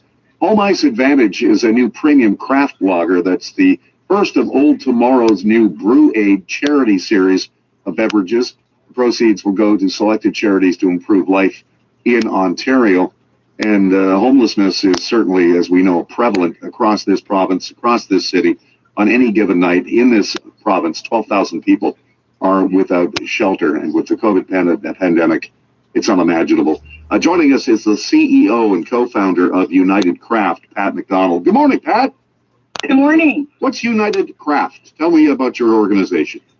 United Craft is a craft brewing company that brings together several independent craft beer brands and markets them together and collaborates together so that we have a little bit more force in the marketplace. And Old Tomorrow was our very first brand that my co-founder and son, Ian, created back in 2014. And what we were all about when we started our company was celebrating what's great about Canada. And we wanted to do it through beer flavor and through connecting to things that are important to Canadians. Okay, so tell me about Old Tomorrow. I mean, I'm reading here that it's a lager, so I'm already on board. And yep. It's an award-winning lager. Yeah, this is a premium craft lager that's all natural, has no adjuncts. It's designed to have a fulsome flavor that's also very crisp and light, and it gives them the silver medal at the Canadian Brewing Awards a couple of years ago, losing only to including News Corp, which is the biggest publisher in the country. At the Business Center, I'm Mike 680 News Time, 7:38. The city's 2021 spending plan has been approved, but not without an awkward moment. 680's Laura Carney reports. Mayor Tory calling this the most difficult budget in the city's history. Council approving a $14 billion spending plan with a sizable hole of about $650 million as the city looks to upper levels of government to fill a revenue shortfall, which is a direct result of the COVID-19 pandemic. Council also voting to approve the lowest base property tax for homeowners in the last 8 years, 0.7%. And in a sign of the times, a bizarre moment near the end of the 9-hour marathon meeting when Toronto Danforth Councillor Paula Fletcher was called out for voting on motions while driving. While you're driving a motor vehicle. I'm not holding the phone. It's just inappropriate. Okay, I can leave the meeting. She would rejoin the meeting after the city clerk confirmed no rule exists prohibiting councillors from taking part in meetings while driving. I'm Laura Carney. 680 News Time, 7:39. Since the dawn of That's the type of shit people in the East End fight about too. First in open plains and lush forests, and later in the crowd. Don't get me wrong, you know. To tell her story, if you will. In Texas, that's how Andrea Horvath felt, and she did not, as of yesterday, get an apology from the premier that she had asked for. Thanks, Colin. Always good to. I don't do that.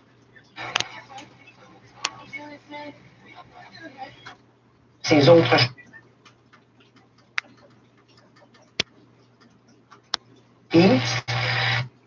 s'appliquera pas automatiquement à tous ces autres chauffeurs, ni à ceux qui travaillent pour ces services de livraison de repas, la plateforme Uber Eats, mais par ailleurs avoir modifié déjà ces pratiques pour avoid unnecessary fees and stay.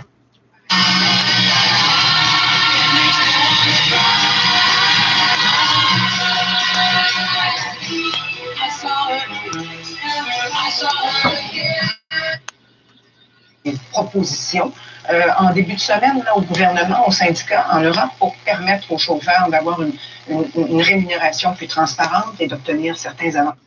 40% off lenses for adults and free lenses for kids with frame purchase. They direct bill most insurance plans too, making the process easy. Why wait any longer? Arrange your family's eye exams at provision.ca today. Valid prescription required. Valid at participating locations. Restrictions apply. Taxes extra. See store for details. Ends March 31st, 2021. Exams available at the independent doctors of optometry at or next to Provision.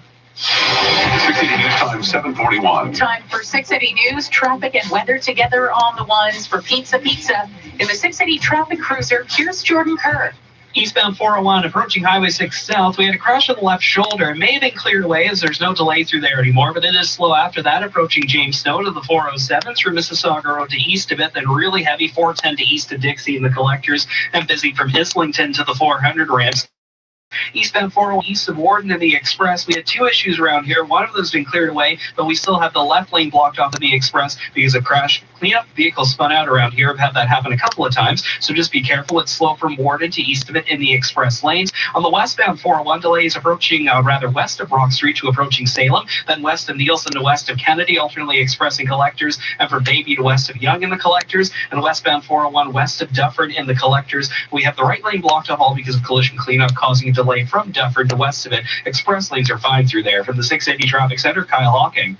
Well, still busy on a couple of routes because of plows. First of all, if you're on the eastbound 403, problems approaching Maine and Hamilton cleared. Eastbound QEW still looks busy beyond this Bronte to Ford Drive, but the eastbound Gardner's not bad. Plows are on the 400 northbound heading through Canal Road.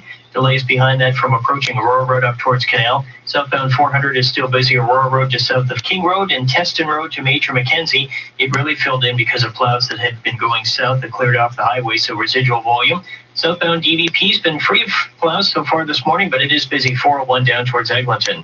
Now at Pizza, order a large 3-topping pizza and 3 drinks for just $13.99. Yep, you heard correctly, just $13.99. Order online or on the Pizza app.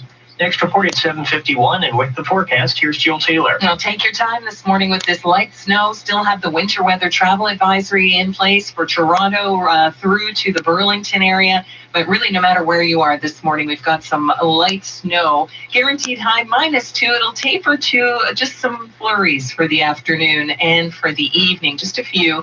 -9 for the low. It may start Saturday with a few flurries early in the morning, then sun and cloud. The high about -2. Sunday, sun and cloud for most of the day, but heads up Sunday night, late Sunday night into Monday morning, some wet snow.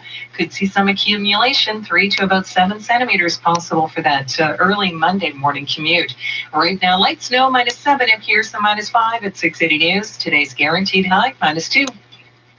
680 News Time, 7:44. Now the Dynamic Funds Market Minute. Over to Mike Epple at the 680 Business Center. How's it look now, Mike?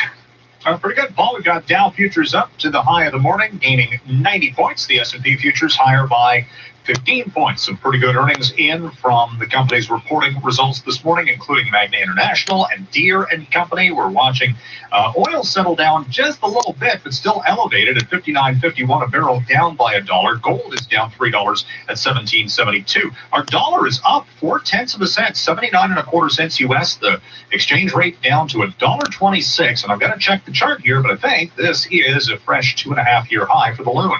At the Business Center, I'm Mike Epple. When it comes to investing, it's time to consider the alternatives. Dynamic Funds sees diversification differently. Ask a financial advisor how and learn more at dynamic.ca/advice. Still to come on 680 News. Ted Cruz says he was trying to be a good dad, but texts from the senator's wife tell a different story about that trip to Cancun with so many Texans still suffering in the dark and cold. This is 680 News. At the Monitoring Center, you pay only $9.99 per month to monitor your alarm system. Help stop the overpricing madness by joining the tens of thousands of satisfied TNC customers now in less than 5 days. That's right, 5 days. Number one selling on the market. From Cyber Reason, a cybersecurity company dedicated to helping companies end cyber attacks on computers, mobile devices, servers, and the cloud. Details at cyberreason.com. And from the listeners who support this NPR station. It's Morning Edition from NPR News. I'm Noel King. And I'm Steve Inskeep. For more than 100 years, people in Saranac Lake in New York's Adirondack Mountains have been building palaces out of ice. This year, the village had to cancel most of its winter carnival because of the pandemic, but volunteers still turned out to build the palace block by block. NPR's Brian Mann found that this generations-old tradition that persists You're going to pat these people on the back like they're doing something good. Today, we're not such a patient. It's so good you're breaking the rules for free. Thankfully, Good Food now has same-day delivery, so you can get delicious, ready-to-cook meals and grocery items like Good Food milk and yogurt. On comprend qu'un disciplino est donc un accord de Vienne élargi, et on comprend qu'en fait, l'Iranienne soit... Second morning this week, many in the GTA drove to work in the snow. Toronto and the west end of the GTA especially were hit with several more centimeters overnight. Another potential snowfall expected Sunday night. The Queen is taking back Prince Harry's military appointments and other royal duties as Buckingham Palace releases a statement confirming the Duke and Duchess of Sussex will not be returning as working members of the royal family. For these and other stories, go to 680news.com. You know, they're down at the greengrocers. From Sports at 590 fan Simon Bennett. Well, it was another huge night for a 162 season that they're looking at. CRB ends next month, and I haven't heard anything about what's going to happen. Joining us on the line is Executive Director of the Workers' Action Center. Doug Ford is remaining resolute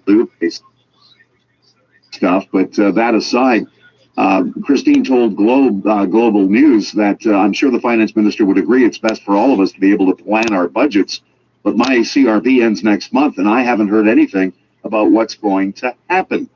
Joining us on the line is Executive Director of the Workers' Action Center. Always good to talk to Dina Ladd. How you been doing, Dina?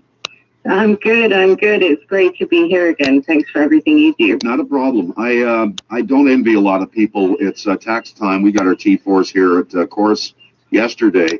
Dina, I think for a lot of people, because of the benefits, they're going to, for the first time probably ever, going to be owing the government this year.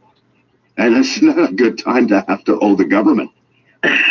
Well, I mean, I think also what's happening, which is, you know, Christine, who you talked about, is like hundreds and thousands of workers across the country who are, you know, going to get their last 2 or 3 payments and are wondering what is going to happen because the money will be running out in like 5 or 6 weeks. And, you know, as you said, you know, we have active strains of COVID-19. Things are definitely not opening up. We have, you know, medical officers saying that, you know, they're looking at extending the emergency orders. So I'm not sure what the federal government is waiting for in terms of letting folks know how they're going to put a roof over their heads in April. And so that's why, you know, we are saying, you know, let's not wait till the last minute. You've got hundreds and thousands of workers and their families depending on this money to make it through, you know, month by month. And they need to know whether or not, you know, they're going to be able to pay their bills next month. We don't have to wait till March 27th, which is when the money runs out, to let people know what's going on. We need to be able to plan ahead. And so that's why we're asking for the benefits to get extended till the end of the year, because frankly, that's probably what it's going to take to get us through. Well, I mean, for Christine and live entertainment, I don't see sitting in a movie theater seat in the rest of 2021, never mind a music venue or you know, a theatrical show. It's just not going to happen. Yeah, and even if it does happen, like what Christine was saying was that, you know, even if it does happen, it's not going to even happen at full capacity. So that's the thing, is that, you know, when things do open up, it's not like people will just immediately go back to full-time work. It will mean probably part-time work for a while, and while people feel comfortable to actually venture out and they see that, you know, nothing's happening and you know, it's safe to go back. The other thing is that for many workers in the restaurant and hospitality industry, the jobs that they had are no longer there. We've had thousands of restaurants go out of business. And so, you know, we're going to be facing a situation where workers are trying to go back to work. And, you know, many workers right now are looking for work because, frankly, you know, CRB, is only $450 a month. And so if your rent is, you know, $1,600, $1,700 a month, you know, like you have like $200 for the rest of the month to deal with everything else. So lots of people are looking for work. And they're only, what we're hearing is that people are saying, you know, you can maybe get 1 or 2 shifts a week if you're lucky. But again, it's all tentative because, again, as you know, we're hearing, you know, businesses may open up again, but then if it gets closed down again because of the next emergency order, then everyone's out again. So it's this very incredibly stressful time. And so during these moments, it's so important to have clear policy coming out from the government that can kind of reassure people and get them through this horrendous situation that we're going through. And so, you know, I think it would ease everyone's mind if they knew that they had at least that basic rent covered until the end of the year while the economy starts chugging back and while we hopefully get those vaccinations out as quickly as possible so that, you know, workers can actually go back to work and start to, you know, pay their bills in a real way. Yeah, but as you said, Dina, if I've been working at a restaurant for a good 15 years and, you know, invested half my life into it and that restaurant's gone, yeah, it's not going to help me. But would you give the federal government a letter grade on how well they've done so far? Because, I mean, the CERB was rolled out very quickly, almost haphazardly, and then they scared the hell out of people with those letters in November. Yeah, and I mean, and luckily, you know, now they've backed off. And I think in that sense, I think one of the things that I've been kind of happy about is that the government actually doesn't sort of just dig in its heels and just say, no, no, no, no, like we're seeing with the Ford government around paid sick days. What we are seeing is that then an acknowledgement that, yeah, they screwed up, right? That they shouldn't have issued those letters to 500,000 people and scared the crap out of them. Yeah. But that they, you know, that they've backed off. And so they've backed off from that. They've admitted that they did something wrong. So, you know, my letter grade goes up for them because of that, I'd say, because, and also the fact that, you know, one of the things that I think the federal government has done, which has been fantastic, has been recognizing that you can't just, you know, just give people a terrible benefit. Like establishing a floor of at least $500 a week, I think has just, you know, made everyone breathe a sigh of relief that, you know, it's not absolutely the panacea for sure. It's not going to help you, you know, cover all your bills, but what it does do is at least cover some of the basics. It's, of course, families with kids or with, you know, medical issues and they don't have benefits, they are still incredibly struggling, but at least it allows people to pay the rent. And so that has been, I think, you know, an absolute huge thing for people. And so, you know, I was talking to workers yesterday and they were saying, you know, it's been such a relief to know that I have been able to keep some of my basic expenses covered, which is why the federal government needs to just, you know, kind of come forward now and extend those CRB and employment insurance, because even folks on employment insurance, they don't realize that if they went into the program with very few hours, their benefits also run out in March. And also parents who have had to stay home with their children who are immunocompromised, so the Canada Recovery Caregiving benefit, that also runs out in March. So we have close to over 1 million people who will be having their benefits come to an end in weeks. And so that's why we're getting panicked phone calls at the Workers' Action Center going, what's going to happen next month? And so that's why we're, kind of urging the government, again, to sort of allow people to plan their lives and not get, again, stressed out in an already incredibly stressful situation, and sort of, give people comfort to know that the benefits will increase to the end of the year, throughout this third wave, throughout, getting people vaccinations, so that they can pay their bills and know that there's a light at the end of the tunnel, at least for a little bit, Yeah, they've got to stop with this, whether it's the province about when the schools are going to reopen to, will they continue with the benefits? 355,000 Ontarians lost their job in 2020. And the fiscal watchdog says that's the worst on record. It's quite clear. It's has the minister, I believe it's Minister Qualtrough, has she said anything about what might be happening? No, they're saying that they're going to make some sort of an announcement, but it's like, I don't understand what they need to wait for, because, even Ellen DeVilla, the City of Toronto medical officer, is saying it's actually the worst. She's kind of worried that this is the worst moment now. And to me, that was really shocking, because I was, I think we're all hoping to go back to somewhat of a sense of just even being able to exit where we live. So that's why I think, it's so critical that they come forward, that they let people know.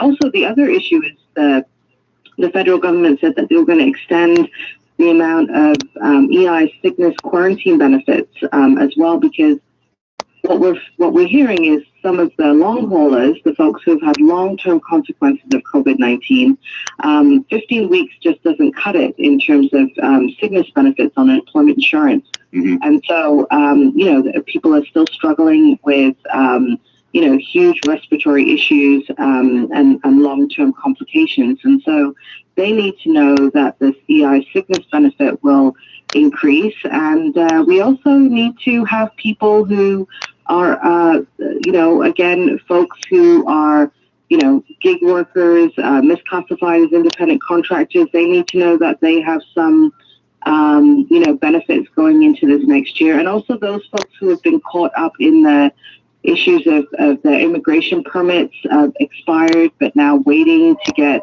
their new SIN numbers. They've been caught up in this. And so we're also saying, you've got to make sure that folks who don't have a valid SIN number at this moment through no fault of their own also get access to benefits. So there's a lot of people who are really struggling right now. Dina, it's always a pleasure. It's usually, tough to talk to you, but it's always a pleasure to talk, and you stay well. Okay, thank you, Mike. You too. All right, Dina Ladd. She is Executive Director of the Workers' Action Center. We'll get you updated on the roads, the news, the sports, the weather, and then more of the morning show with Mike on a Friday. Global News Radio 640 Toronto. It's time to rethink what rest means. In fact, it's time to take sleep not just a little, but a lot more seriously. And Casper is here to help.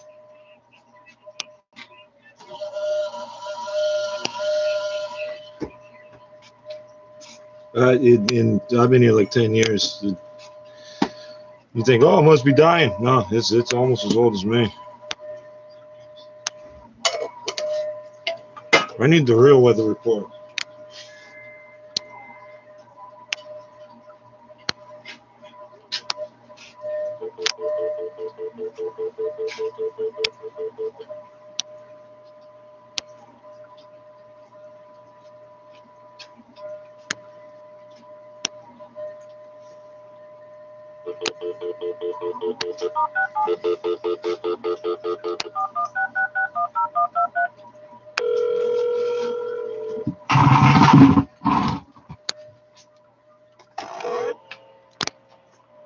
Welcome to Environment Canada's weather.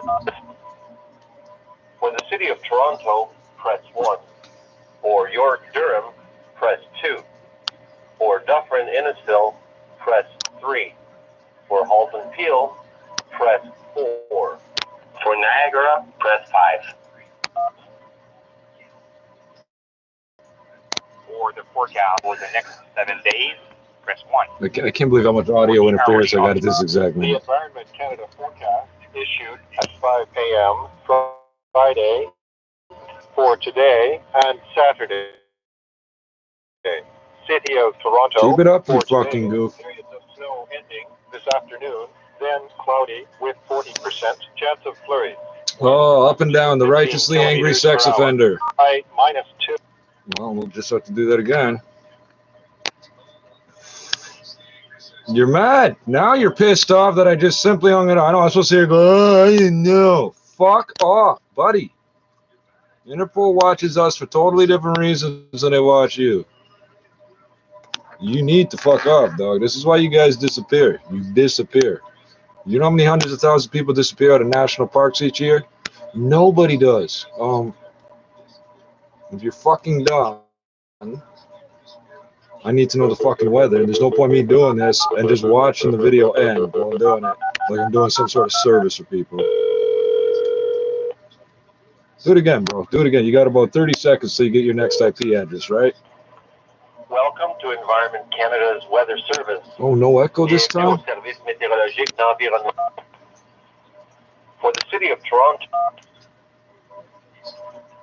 For the forecast for the next 7 days, press 1. For the Environment Canada forecast issued at 5 a.m. Friday, February 19th for today and Saturday. City of Toronto for today, periods of snow ending this afternoon, then cloudy with 40% chance of flurries. Wind up to 15 kilometers per hour. High -2, UV index 1 for low wind chill -10 this morning and -4 this afternoon. For tonight, cloudy, 40% chance of flurries this evening. Wind up to 15 kilometers per hour. Low -7, wind chill -5 this evening and -12 overnight. For Saturday, mainly cloudy. Wind becoming northwest 20 kilometers per hour, gusting to 40 in the afternoon. High -1, UV index 2 for low wind chill near -10. Extended forecast, Saturday night, clear. Low -9. For Sunday, sunny. High -2. For Sunday night, flurries. Low -2. For Monday, snow or rain. High +4. For Monday night, cloudy with 40% chance of flurries. Low -2. For Tuesday, cloudy. High +4. For Tuesday night, cloudy with 30% chance of flurries. Low -1. For Keep it up. Cloudy. See, if I don't close my eyes, I know that you show me a picture of me with my eyes closed. It's no different than these Facebook filters, dog. With 30% chance of flurries. Low -4. For Thursday, a mix of sun and cloud. High 0. Normals for the period. Low -8. High +1. For the forecast for the next 7 days, press Weather conditions at 7 a.m. Toronto, Pearson International Airport, light snow, temperature -7, relative humidity 88%, wind north 15 kilometers per hour, wind chill -13, barometric pressure 102.2 kilopascals, and falling. Toronto, downtown, temperature -5, relative humidity 83%, barometric pressure 102.1 kilopascals, and falling. Toronto City Centre Airport, light snow, temperature -5, relative humidity 83%, wind north-northeast 8 kilometers per hour, wind chill -8, barometric pressure 102.1 kilopascals. For the forecast for the next 7.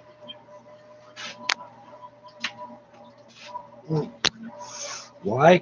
Come and take my shovel out and clear all them storm drains that are iced over. All the ones I clear, I can only find half the ones I was trying to find. And I've been doing this for a year, but I can't find them under the ice.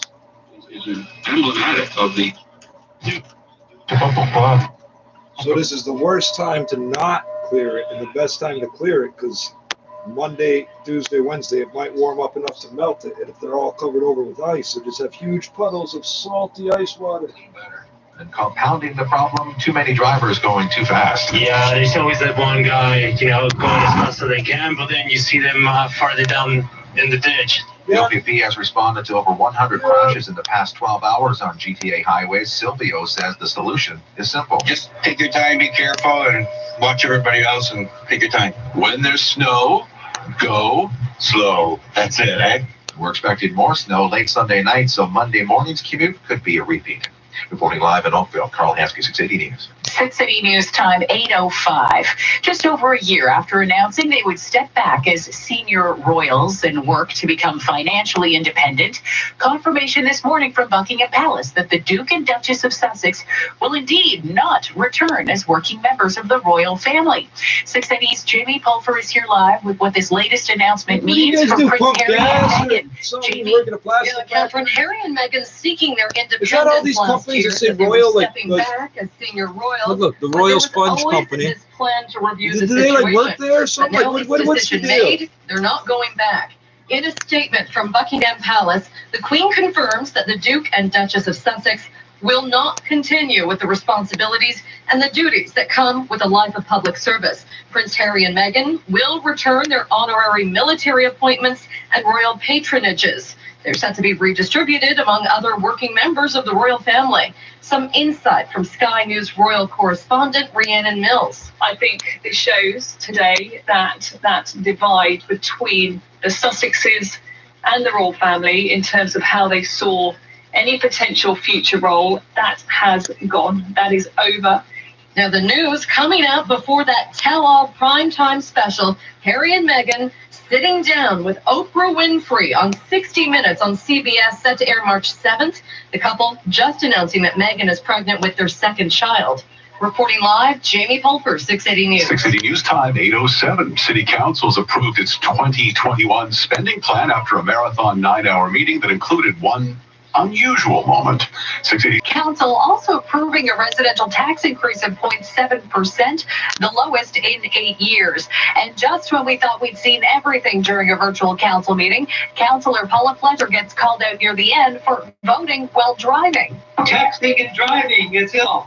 Okay, I can leave the meeting. I think we know what tomorrow morning's news will be. Fletcher would rejoin the meeting after the city clerk confirmed there's no rule prohibiting councillors from taking part in meetings while driving. I'm Laura Carney. 680 News time, 8:08. The city continues to prepare for the mass arrival of COVID-19 vaccines. The Immunization Task Force updating the status of its 9 city-run clinics, which will be Clinic Center and Toronto Congress Center are fully set up. The hangar will be ready today. Scarborough Town Center next week, with the rest to follow. Councillor Joe Cressy says when the vaccines are ready to open, once fully operational, the clinics will be open 7 days a week for 9 hours a day. In that time, it's estimated more than 120,000 COVID-19 vaccines